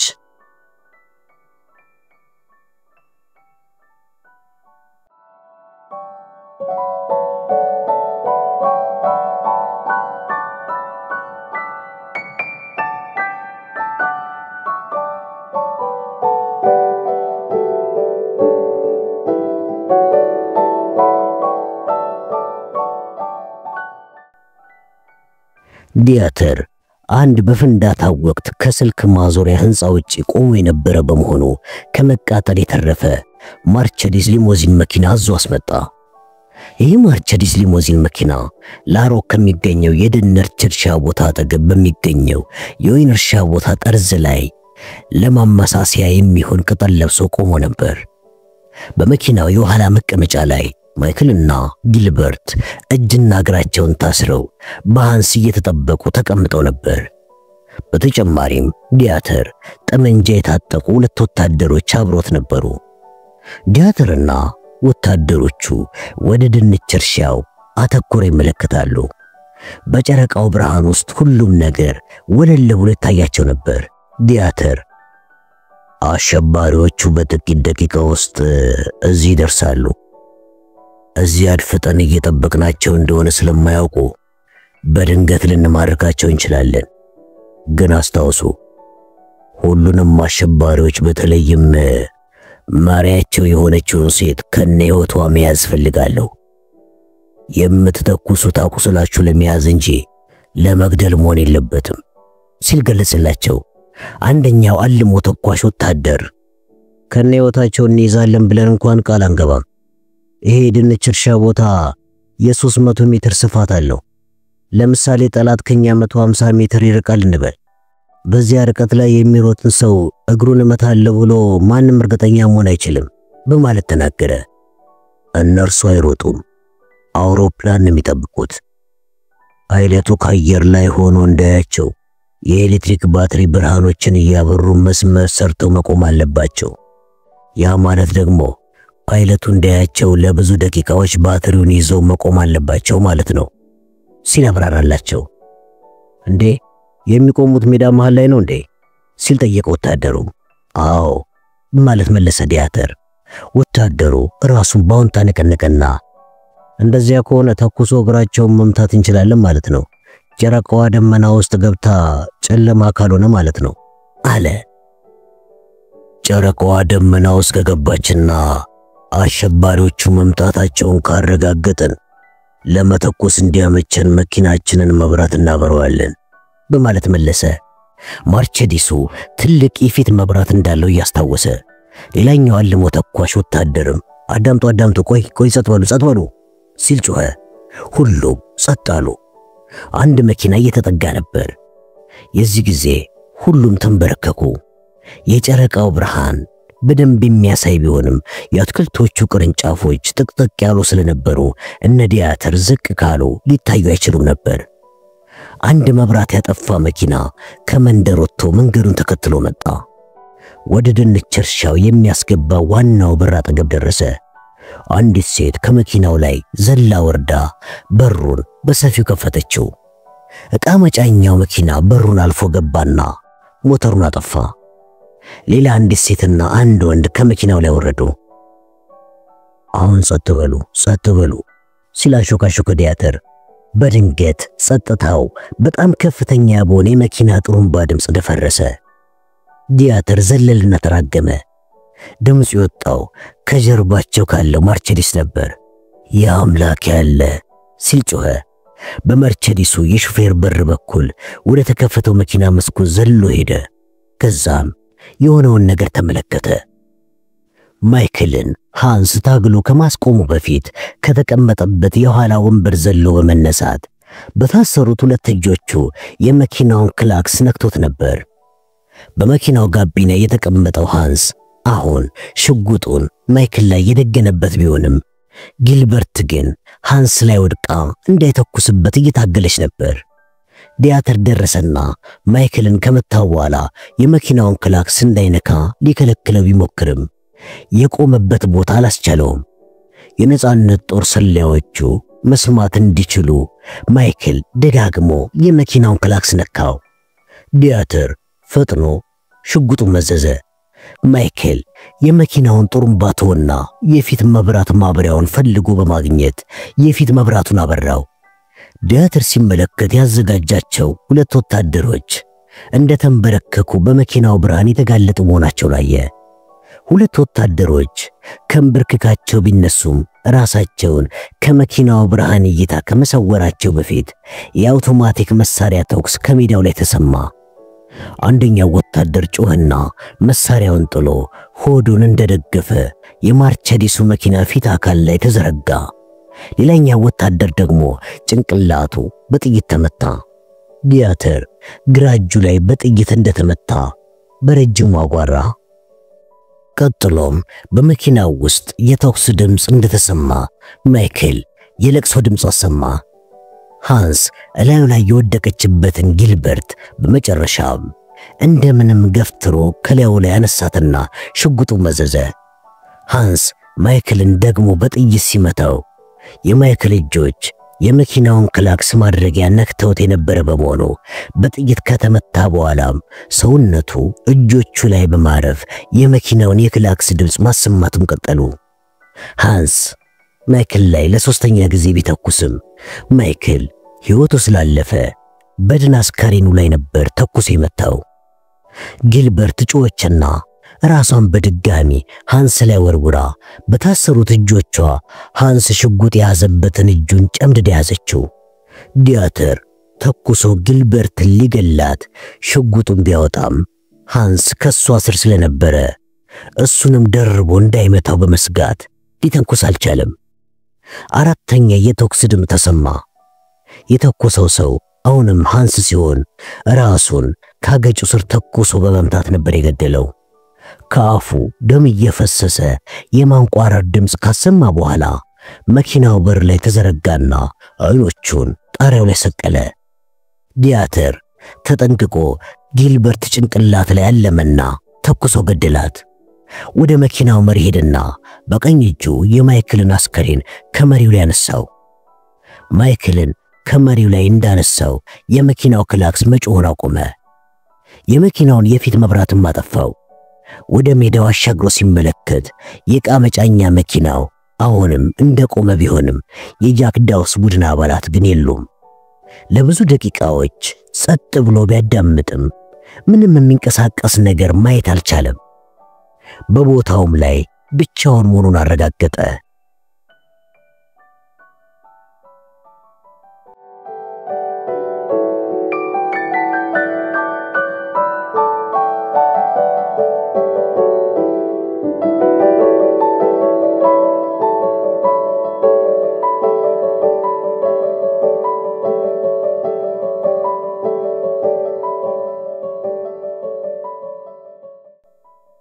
ፍሊክ የዲያተርን መኪና ለማግኘት በወይን ተክል ውስጥ እየተሳበች ሄደች። በጠላት በተያዙ ቦታዎች ለሚደረጉ ስውር የአውሮፕላን በረራዎች የሚያስፈልገው የጨረቃ ብርሃን ለፍሊክ ጠላት ሆኖባት ነበር። ጨረቃዋን ደመና እንዲሸፍናት ብትመኝም ለጊዜው ግን ሰማዩ ጠርቶ ነበር። የወይን አትክልቱን ተከትላ ብትሳብም በጨረቃው ብርሃን ውስጥ ጥላዋ ይታይ ነበር። ፖልና ሮቢን በቃው መጫኛ መኪና አጠገብ ያለው ሜዳ ጠርዝ ላይ ተደብቀው እንዲቆዩ አዘዘቻቸው። እየተሳበች በመሄድ ላይ ያለች እነሱን የሚወስደው አውሮፕላን በማንዣበብ ላይ እንደሆነ አዳመጠች። አውሮፕላኑ ከመድረሱ በፊት በሜዳው ላይ አንድ የተረፈ ጠላት ቢኖር መግደል እንዳለባት አመነች። የወይን ተክል ውስጥ ሆነው ጠመንጃ የሚደግኑባቸው ጠላቶች እስካሏቸው ድረስ የጃክ ዳውስ ቡድን አባላት ሜዳው መሃል ላይ አውሮፕላኑ እንዲያርፍ ምልክት የሚሆነውን የኤሌክትሪክ ባትሪ ብርሃን ይዘው መቆም እንደማይችሉ ታውቃለች። እነሱ የባትሪ ብርሃን ይዘው ቆመው ምልክት ካልሰጡት ደግሞ አውሮፕላኑ መሬት ሳያርፍ ተመልሶ ወደ እንግሊዝ መሄዱ አይቀርም። ሁኔታውን ስታስበው ፊሊክ ተጨነቀች። ሜዳው ጠርዝ ላይ ከዲያተር መኪና ይልቅ እሷ ለወይን አትክልት ቦታው ቅርብ ነበረች። 5 የወይን ተክል መስመሮች ርቀት ላይ ያህል ብቻ ወደ ኋላ የምትርቅ በመሆኑ ጠላቶቿን ከኋላ ልትጠጋቸው የምትችልበት ሁኔታ ላይ ነበረች። እየተሳበች እያለች ለመተኮስ እንዲመቻት አውቶማቲክ መሳሪያዋን በእጇ ይዛ ዘረጋችው። ወደ ዲያተር ማርቼዲስ መኪና ተጠጋች። ዲያተር መኪናውን በቅጠል ሸፍኖ ያመሳሰለው ሲሆን እየተጠጋች ስትመጣ ግን የጨረቃው ብርሃን መስታወቱ ላይ ሲያርፍ ተመለከተች። ወደ መኪናው ከፍተኛ ጥንቃቄ እያደረገች ተጠጋች። ምንም ሰው ግን ልታይ አልቻለችም። መኪናው ጋር ለመድረስ 2 የወይን ተክል መስመር ሲቀራት የመኪናው ጎማና ከመኪናው ስር ያለው መሬት ታያት። ወደ መኪናው አሁንም ይበልጥ ተሳበችና ቀረበችው። ምንም እንቅስቃሴ አላየችም። ሁሉም ሞተዋል ወይም የተረፉት ተደብቀው ሊያጠቁን እየተጠባበቁ ነው ስትል ራሷን ጠየቀች። ለጥቂት ጊዜ ቆየችና ተስባ መኪናው ጋር ደረሰች። የመኪናው በር በሰፊ የተከፈተ ሲሆን መኪናው በአስከሬኖች የተሞላ ይመስል ነበር። የመኪናው የፊት ወንበር ላይ ስትመለከት የማይክልን አስከሬን አየችው። እንባ ተናነቃት። አስቸጋሪ ባል ቢሆንም የሷ ግን ምርጫዋ የነበረ ሲሆን አሁን ሸሚዙን ቀደው በገቡት 3 ጥይቶች ሕይወቱ አልፎ ነበር። የመኪናው ክላክስ እንዲነፋ ያደረገው እሱ እንደሆነ ገመተች።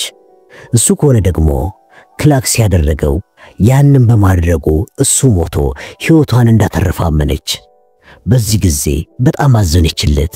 ግን አሁን ይህን የማስብበት ጊዜ አይደለም አለች በሐሳቧ። ከማይክል አጠገብ እሷ ልታውቀው ያልቻለችው ሰው ጉሮሮ ላይ ተመትቶ ሞቶ አየችው። የመቶ አለቃ ማዕረግ ያለው ልብስ ለብሷል።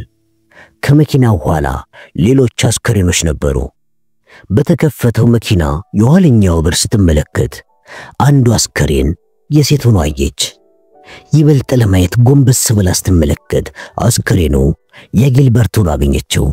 ፍሊክ ጊልበርት አፍጥጣ የምትያት መሰላት። ፍሊክ ከተወሰኑ ሰኮንዶች በኋላ የጊልበርትን አይኖች ስትከድን ጭንቅላቷን በጥይት ተመታ መሞቷን አየች። የጊልበርትን አስከሬን አለፈችና አራተኛውን አስከሬን ለማየት ዞር ስትል በፍጥነት ከወለሉ ላይ ተነሳና ለመጮህ እንኳን ጊዜ ከማግኘቷ በፊት ጸጉሯን ጨምድዶ የሽጉጡን አፈሙዝ ጉሮሯ ላይ ደገነባት። ሰውየው ዲያተር ነበር። ሽጉጥሽን ጣይ ሲል በፈረንሳይኛ ተናገረ። አውቶማቲክ ጠመንጃዋን በቀኝ እጇ የያዘችው ቢሆንም አፈሙዙ ወደ ሰማይ የተነጣጠረ ስለሆነ አፈሙዙን አስተካክላ እሱ ላይ ከመተኮሷ በፊት እሱ ቀድሞ እንደሚገድላት ታወቀች። አማራጭ እንደሌላ ታወቀችና እንዳዘዛት ጠመንጃዋን ጣለችው። የጠመንጃው መጠበቂያ የተከፈተ ስለሆነ ጠመንጃውን መሬት ላይ ስትጥለው እንዲተኮስ ብትመኝም ሳይተኮስ መሬት ላይ አረፈ። ወደ ኋላ ሻፈግፍጊ ሲል ደግሞ አዘዛት። ወደ ኋላዋ እያፈገፈገች እያለ ከመኪናው ወጥቶ ሽጉጡን ጉሮሮዋ ላይ ደገነባትና ተከተላት። ከፍና ዝቅ አድርጎ ያያት ሲያዩሽ ትንሽ ነገር ነሽ፣ ግን በጣም ከፍተኛ አደጋ ደረሽ አላት። ከለበሰው ኮት ኮሌታ ላይ ደም ስትመለከት በአውቶማቲክ ጠመንጃዋ ተኩሳ እንደመታችው ተረዳች። አደጋ ያደረሽው እኔ ላይ ብቻ አይደለም፣ የስልክ ማዞሪያ መስመራችንም እናንተ የገመታችሁትን ያህል በጣም ጠቃሚያችን ነበር ሲል ተናገረ። በጣም ጥሩ በማለት መለሰችለት።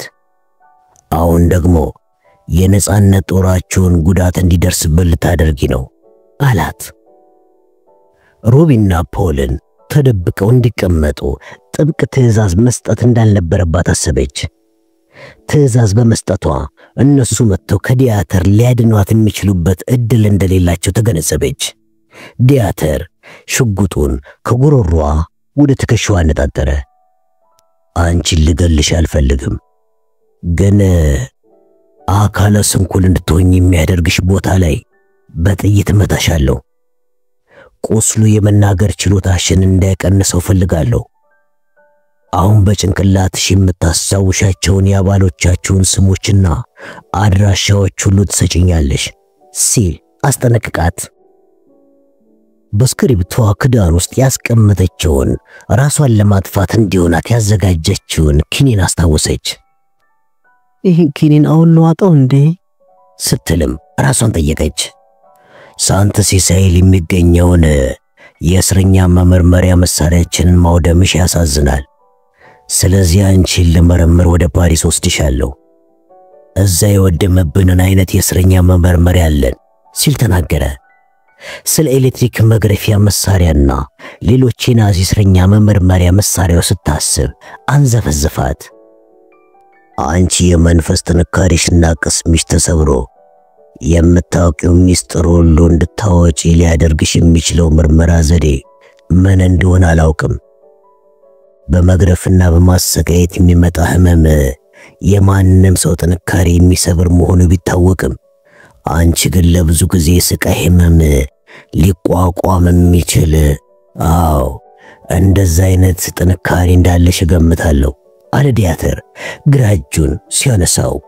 በደረሰበት የጥይት ቁስል የተነሳም ህመም ሲሰማው እንደምንም ተቋቋመው።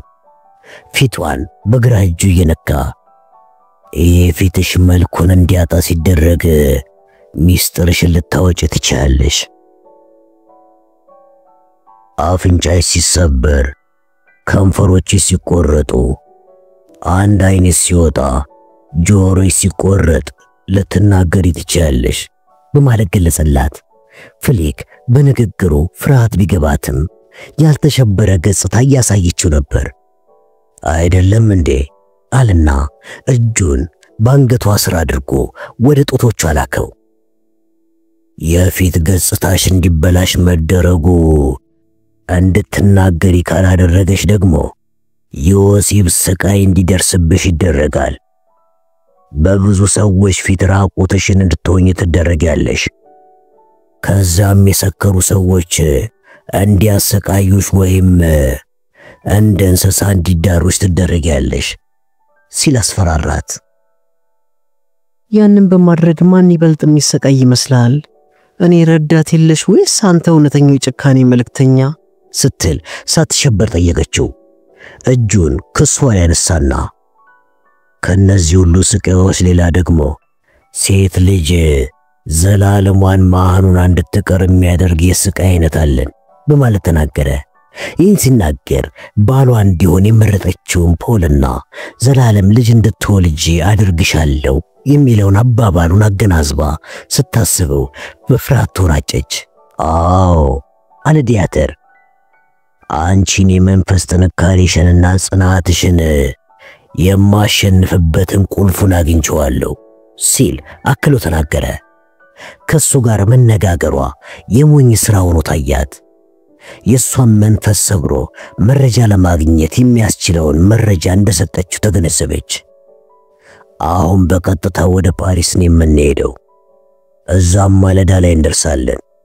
እኩለ ቀን ሲሆን ደግሞ የሚደርስብሽን ስቃይ አቁሜ የምትዘረግፊው ሚስጥር እንዳዳምጥሽ ትለምኝኛለሽ።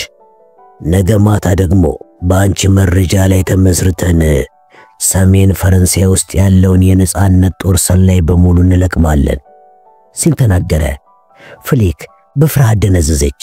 ዲያተር እየቀለደ እንዳልሆነና ያለውን ነገር ደግሞ እንደሚያደርገው አምናለች። በመኪናዬ የኋላ ዕቃ መጫኛ ውስጥ ከትቼሽ ሊወስድሽ የምችል ይመስለኛል።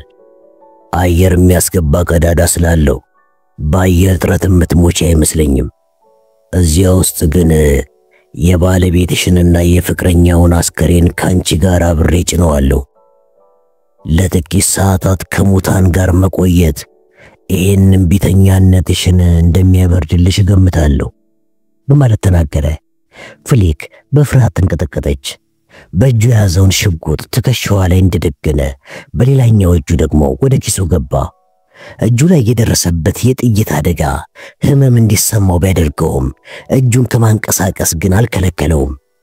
ከኪሱ 2 ካቴናዎች አወጣና እጆችሽን ስጪኝ አላት። ምንም ሳትንቀሳቀስ በዝምታ ጠበቀችው።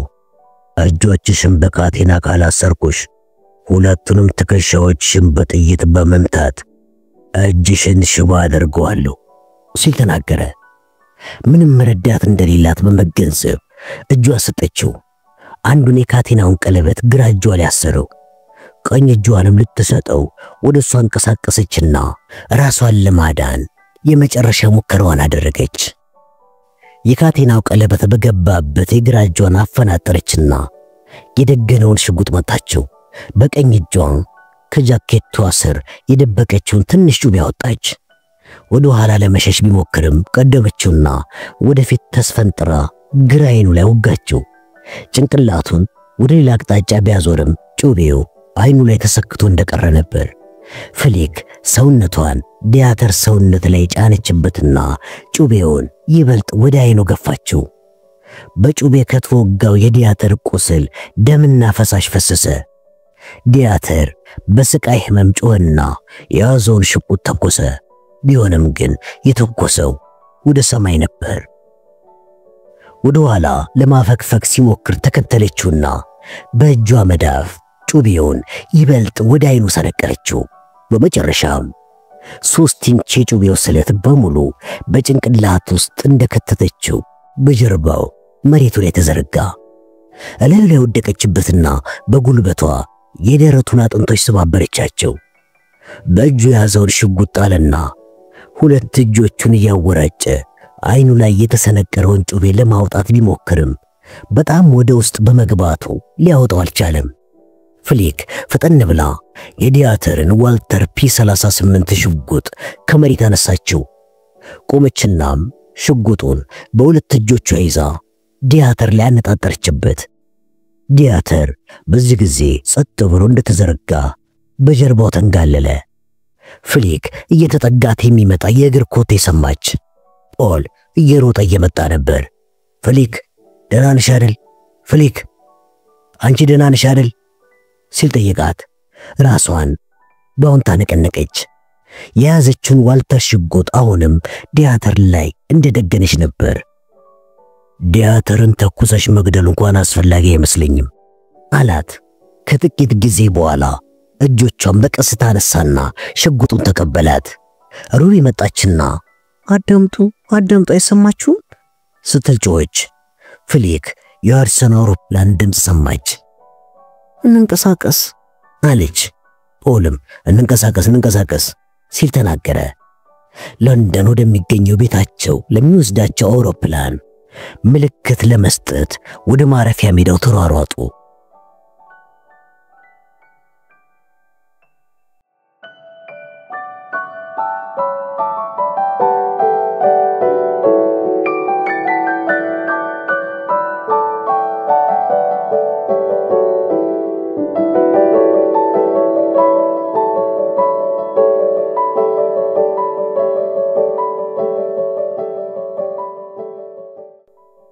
የእንግሊዝን የባህር ወሽመጥ በአስቸጋሪ ዝናብና ንፋስ መሃል አልፈው በረራቸውን ቀጠሉ።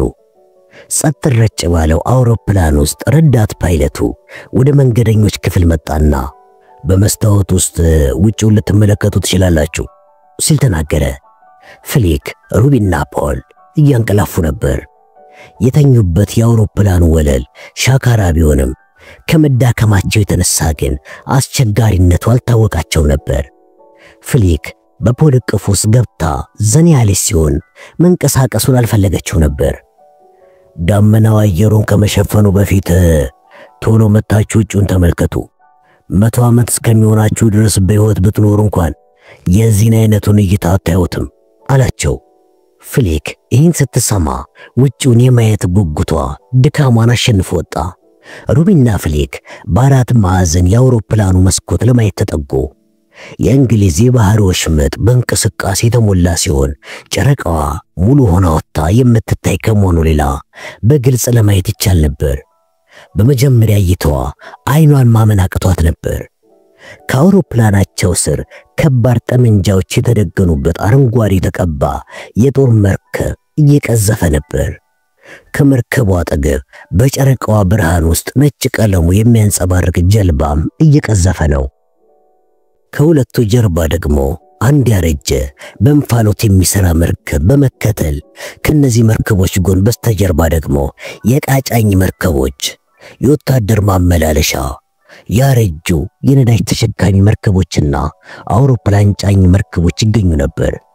በመቶ የሚቆጠሩ መርከቦች በአጠቃላይ ባህሩ ላይ እየቀዘፉ ይታያሉ። ፓይለቱ እነ ፍሊክ ለማየት እንዲያመቻቸው ሌላኛውን የአውሮፕላን ክንፍ ዝቅ ሲያደርግላቸው ተመሳሳይ እይታ ተመለከቱ። ፖል ናይን ተመልከት ስትል ጮኸች ፍሊክ። ፖል መጣና አጠገቧ ቆመ። ይገርማል፣ ይህን ያህል ቁጥር ያለው መርከብ በአንድ ጊዜ ሲቀዝፍ አይቼ አላውቅም ሲል ተናገረ። ማጥቃቱ ሊጀመር ነው ማለት ነው አለች ፍሊክ። እስቲ በፊተኛው መስኮት ተመልከቱ ሲል ተናገረ ፓይለቱ። ፍሊክ ወደፊት ተጓዘችና በፓይለቱ ትከሻ ላይ አሻግራ ወደፊት ተመለከተች። አይኗ ማየት የሚችለውን ያህል ወደ ታች ስትመለከት ባህሩ ላይ ለብዙ ማይሎች ያህል እንደ ምንጣፍ ተዘርግተው የሸፈኑትን መርከቦች ተመለከተች። ፖል በዚች አስቀያሚ ዓለም ላይ ይህን ያህል መርከቦች መኖራቸውን እንኳን አላውቀው ነበር በማለት ሲናገር ፍሊክ ሰማችው። መርከቦቹ በቁጥር ስንት የሚሆን ይመስልሃል ስትል ሩቢ ጠየቀች። የአውሮፕላኑ አብራሪም 5000 መርከቦች ናቸው ሲሉ ሰምቻለሁ ሲል ተናገረ። የሚገርም ነው አለች ፍሊክ። አብራሪው አሁንም እኔ የዚህ ሰራዊት አባል ሆናለሁ እናንተስ ሲል ጠየቀ። ፍሊክ ፖልና ሩቢን ቀና ብላ ተመለከተቻቸውና አዎ እኛም የጦርነቱ አካል ነን ስትል መለሰች።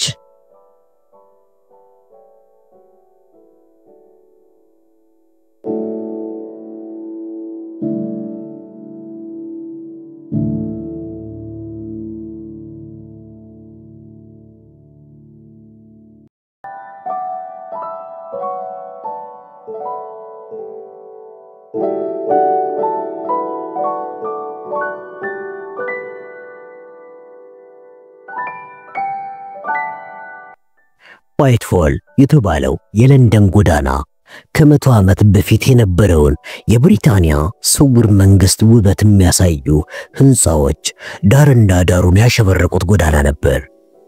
እነዚህ ህንጻዎች ውስጣቸው በተለያዩ ክፍሎች ለበታች ባለስልጣኖችና ወሳኝ ላልሆኑ ሰዎች በቢሮነት እንዲሁም በመሰብሰቢያ ቦታነት እንዲያገለግሉ ተደርገው ነበር። አንድ ንዑስ ኮሚቴ ውስጥ በንዑስ ኮሚቴነት ደረጃ የተመደበው የስውር የስለላ ስራዎች ሽልማት ንዑስ ኮሚቴ በአንድ 15 ስኩዌር ሜትር ስፋትና ሰፊ የእሳት መቆጣጠሪያ ባለው ዝግ ሚስጥራዊ ክፍል ውስጥ ተሰብስቧል። በዚህ ክፍል ውስጥ ሙሉ ሱፍ ከከረባት ጋር አድርጎ M16 የስለላ ድርጅትን በመወከል ሲሞን ፎርቴስኩ ተቀምጦ ነበር። የልዩ ተግባራት መምሪያ ወይም SOE የተባለውን የስለላ ድርጅት በመወከል የመጣው ደግሞ ይህን ድርጅት በጦርነቱ ወቅት በበላይነት ሲመራ የነበረው የኢኮኖሚያዊ ጦሮች ሚኒስተር ባልደረባ ጆን ግሪቭስ ነበር። በዚህ ስለላ ስራዎች ሽልማት ንዑስ ኮሚቴ ውስጥ ያሉ ሲቪል ሰራተኞች እንደሚያደርጉት ሁሉ ግሪቭስ የዋይትሆል የሆነውን ጥቁር ጃኬትና አመድማ ሸሚዝ ለብሶ ነበር። የማርልቦሮ ጳጳስ ደግሞ የሽልማት ሰጪው ኮሚቴ ሽልማት የመስጠቱ ተግባር የሌሎች ሰዎችን ሕይወት በማጥፋት ላይ ለተሳተፉ ሰዎች የሚሰጥ ሽልማት መሆኑን ለማመልከት በሚመስል ሁኔታ ሐምራዊ የክህነት ልብሳቸውን እንደለበሱ ተገኝተው ነበር። ኮሎኔል አልገርኖን ሮቢ ክለርክ የተባለው የስለላ መኮንን የዚህ ኮሚቴ አባል ብቻ ነበር ከኮሚቴው አባላት ውስጥ በቀጥታ የጦርነት ዘመቻ ውስጥ ተሳትፎ የሚያውቀው። በስብሰባው ላይ ለሚሳተፉት አባላት ኮሚቴው የሻይና የብስኩት ግብዣ ያደረገላቸው። ስለ ራይምስ ጥቁር የሌሊት ወፎች ወይም ጃክ ዳውስ ቡድን አባላት የሽልማት ሁኔታ ኮሚቴው ሲነጋገር እኩለ ቀን ሆኖ ነበር። ጆን ግሪቭስ በዚህ ቡድን ውስጥ 6 ሴት አባላት የነበሩ ሲሆን አሁን በሕይወት ተርፎ የመጡት 2 ሴቶች ብቻ ናቸው።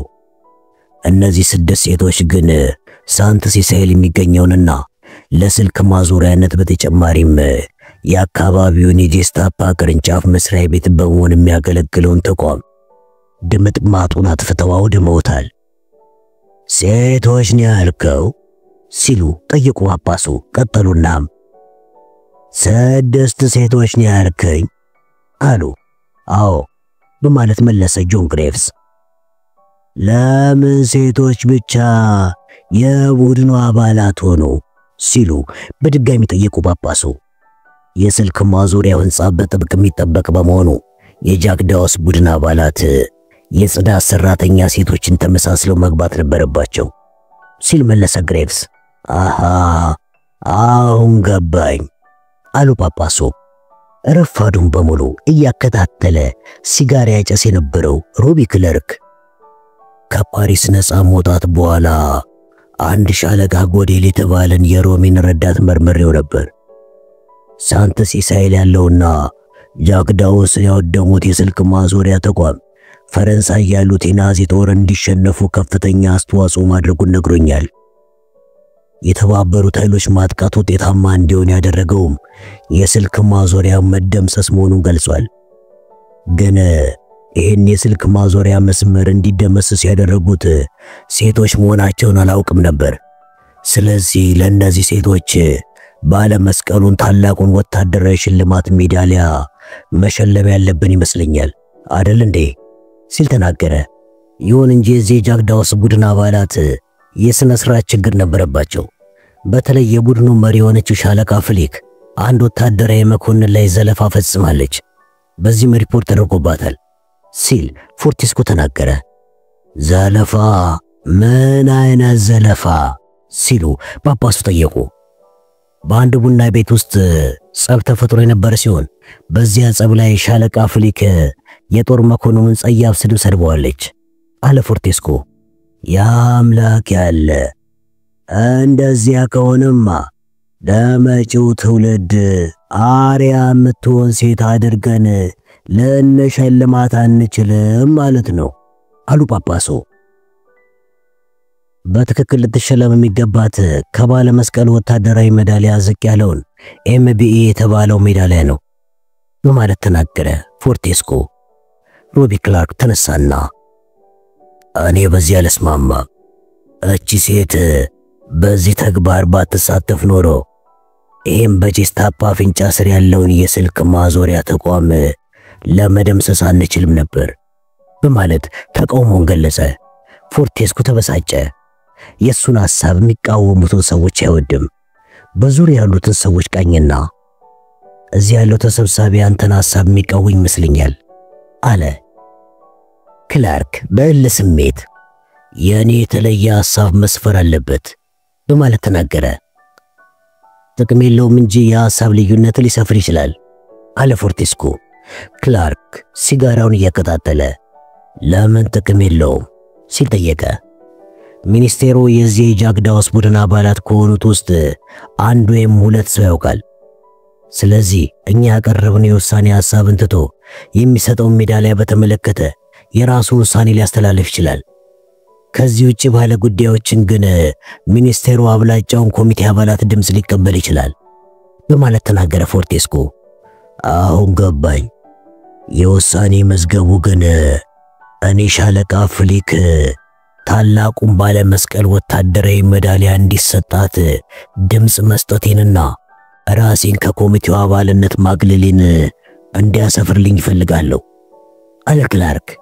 ፎርቴስኮ ወደ ኮሚቴው ጸሐፊ ዞረና አሁን የገለጸው አቋሙን መዝገቡ ላይ እንዲሰፍርለት አድርጊ እሺ ሚስ ግሮበሪ አላት። በጣም ጥሩ ስትል መለሰች። ክላርክ ሲጋራውን አጠፋና ሌላ ለኮሰ። ሜዳሊያ ኮሚቴውም ስብሰባውን በዚሁ ዘግቶ ተበተነ።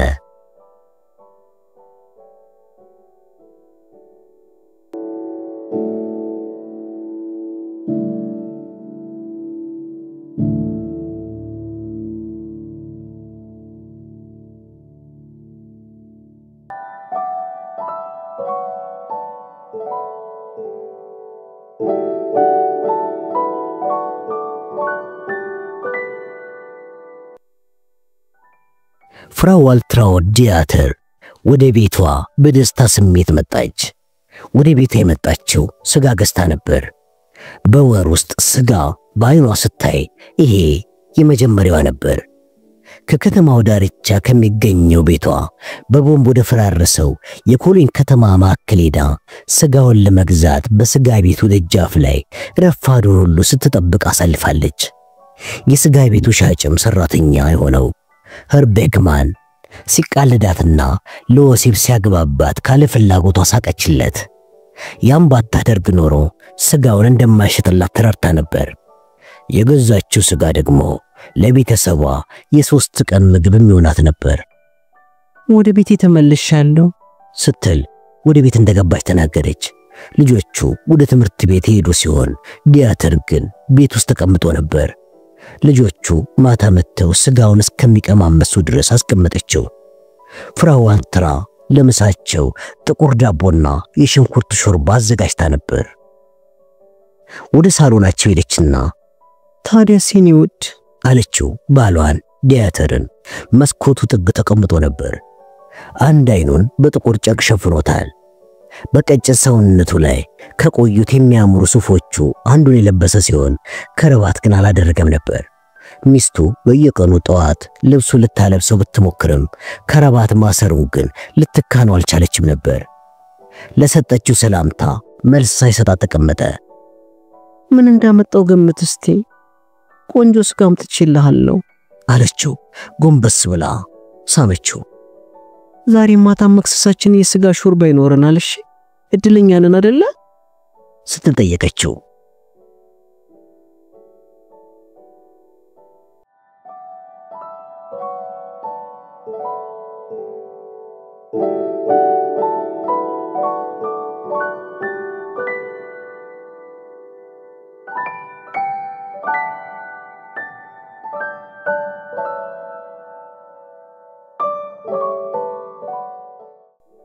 ፍሊክና ፖል ቼልሲ በሚገኘው ትንሽ ቤተክርስቲያን ውስጥ ጋብቻቸውን ፈጸሙ።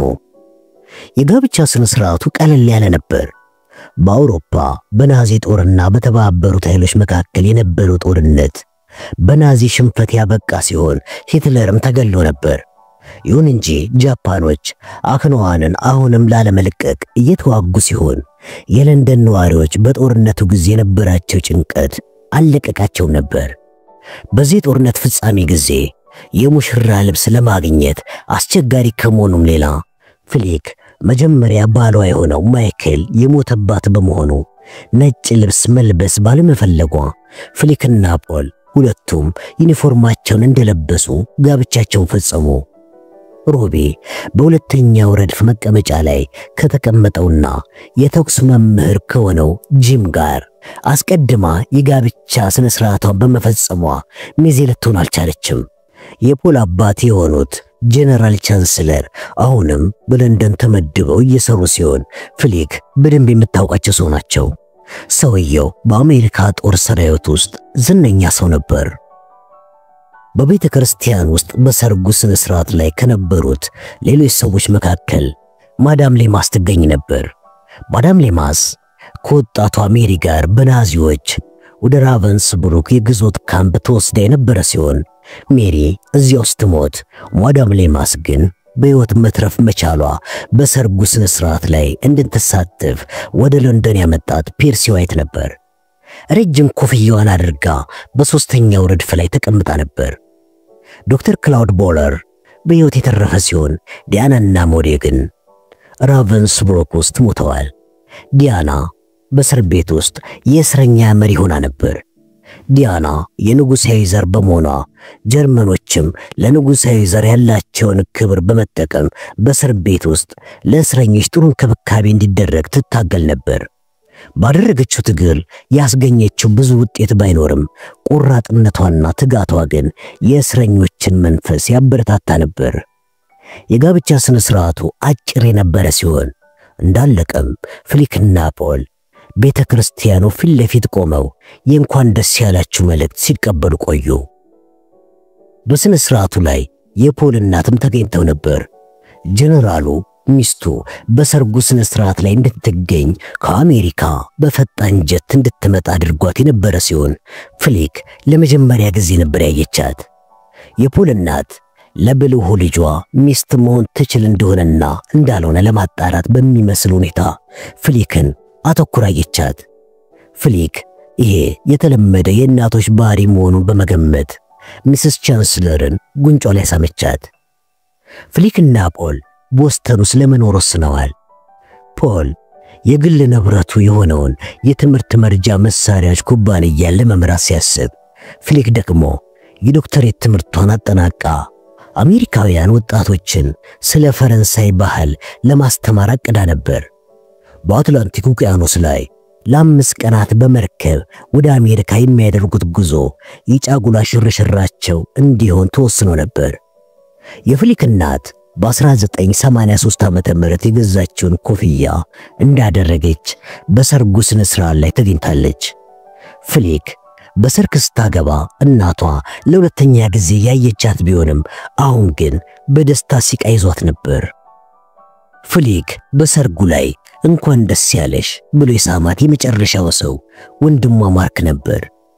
የሰርጉን የጋብቻ ደስታ ቀን ሙሉ ለማድረግ ፍሊክ የቀራት አንድ ነገር ብቻ እንደሆነ አመነች። ማርክን በአንድ እጇ እንዳቀፈችው ለ5 ዓመታት ያህል ከማርክ ጋር ወደ ተቆራረፈችው እናቷ ዞር አለችና ተመልከቺማ ማርክ እኮ ነው አለቻት። ማርክ ባነጋገሯ የተገረመ መሰለ። እናቷም ለጥቂት ጊዜ ስታስተውላት ቆየችና ታዲያስ ማርክ ናስቲ ከፈኝ አለችና አቀፈችው። እሱም ኦማ ውዷ እናቴ አለና አቀፋት። ከዚያም በኋላ ሁሉም ሞቅ ባለው የፀሐይ ብርሃን ወደ ተሞላው ሜዳ ወጡ።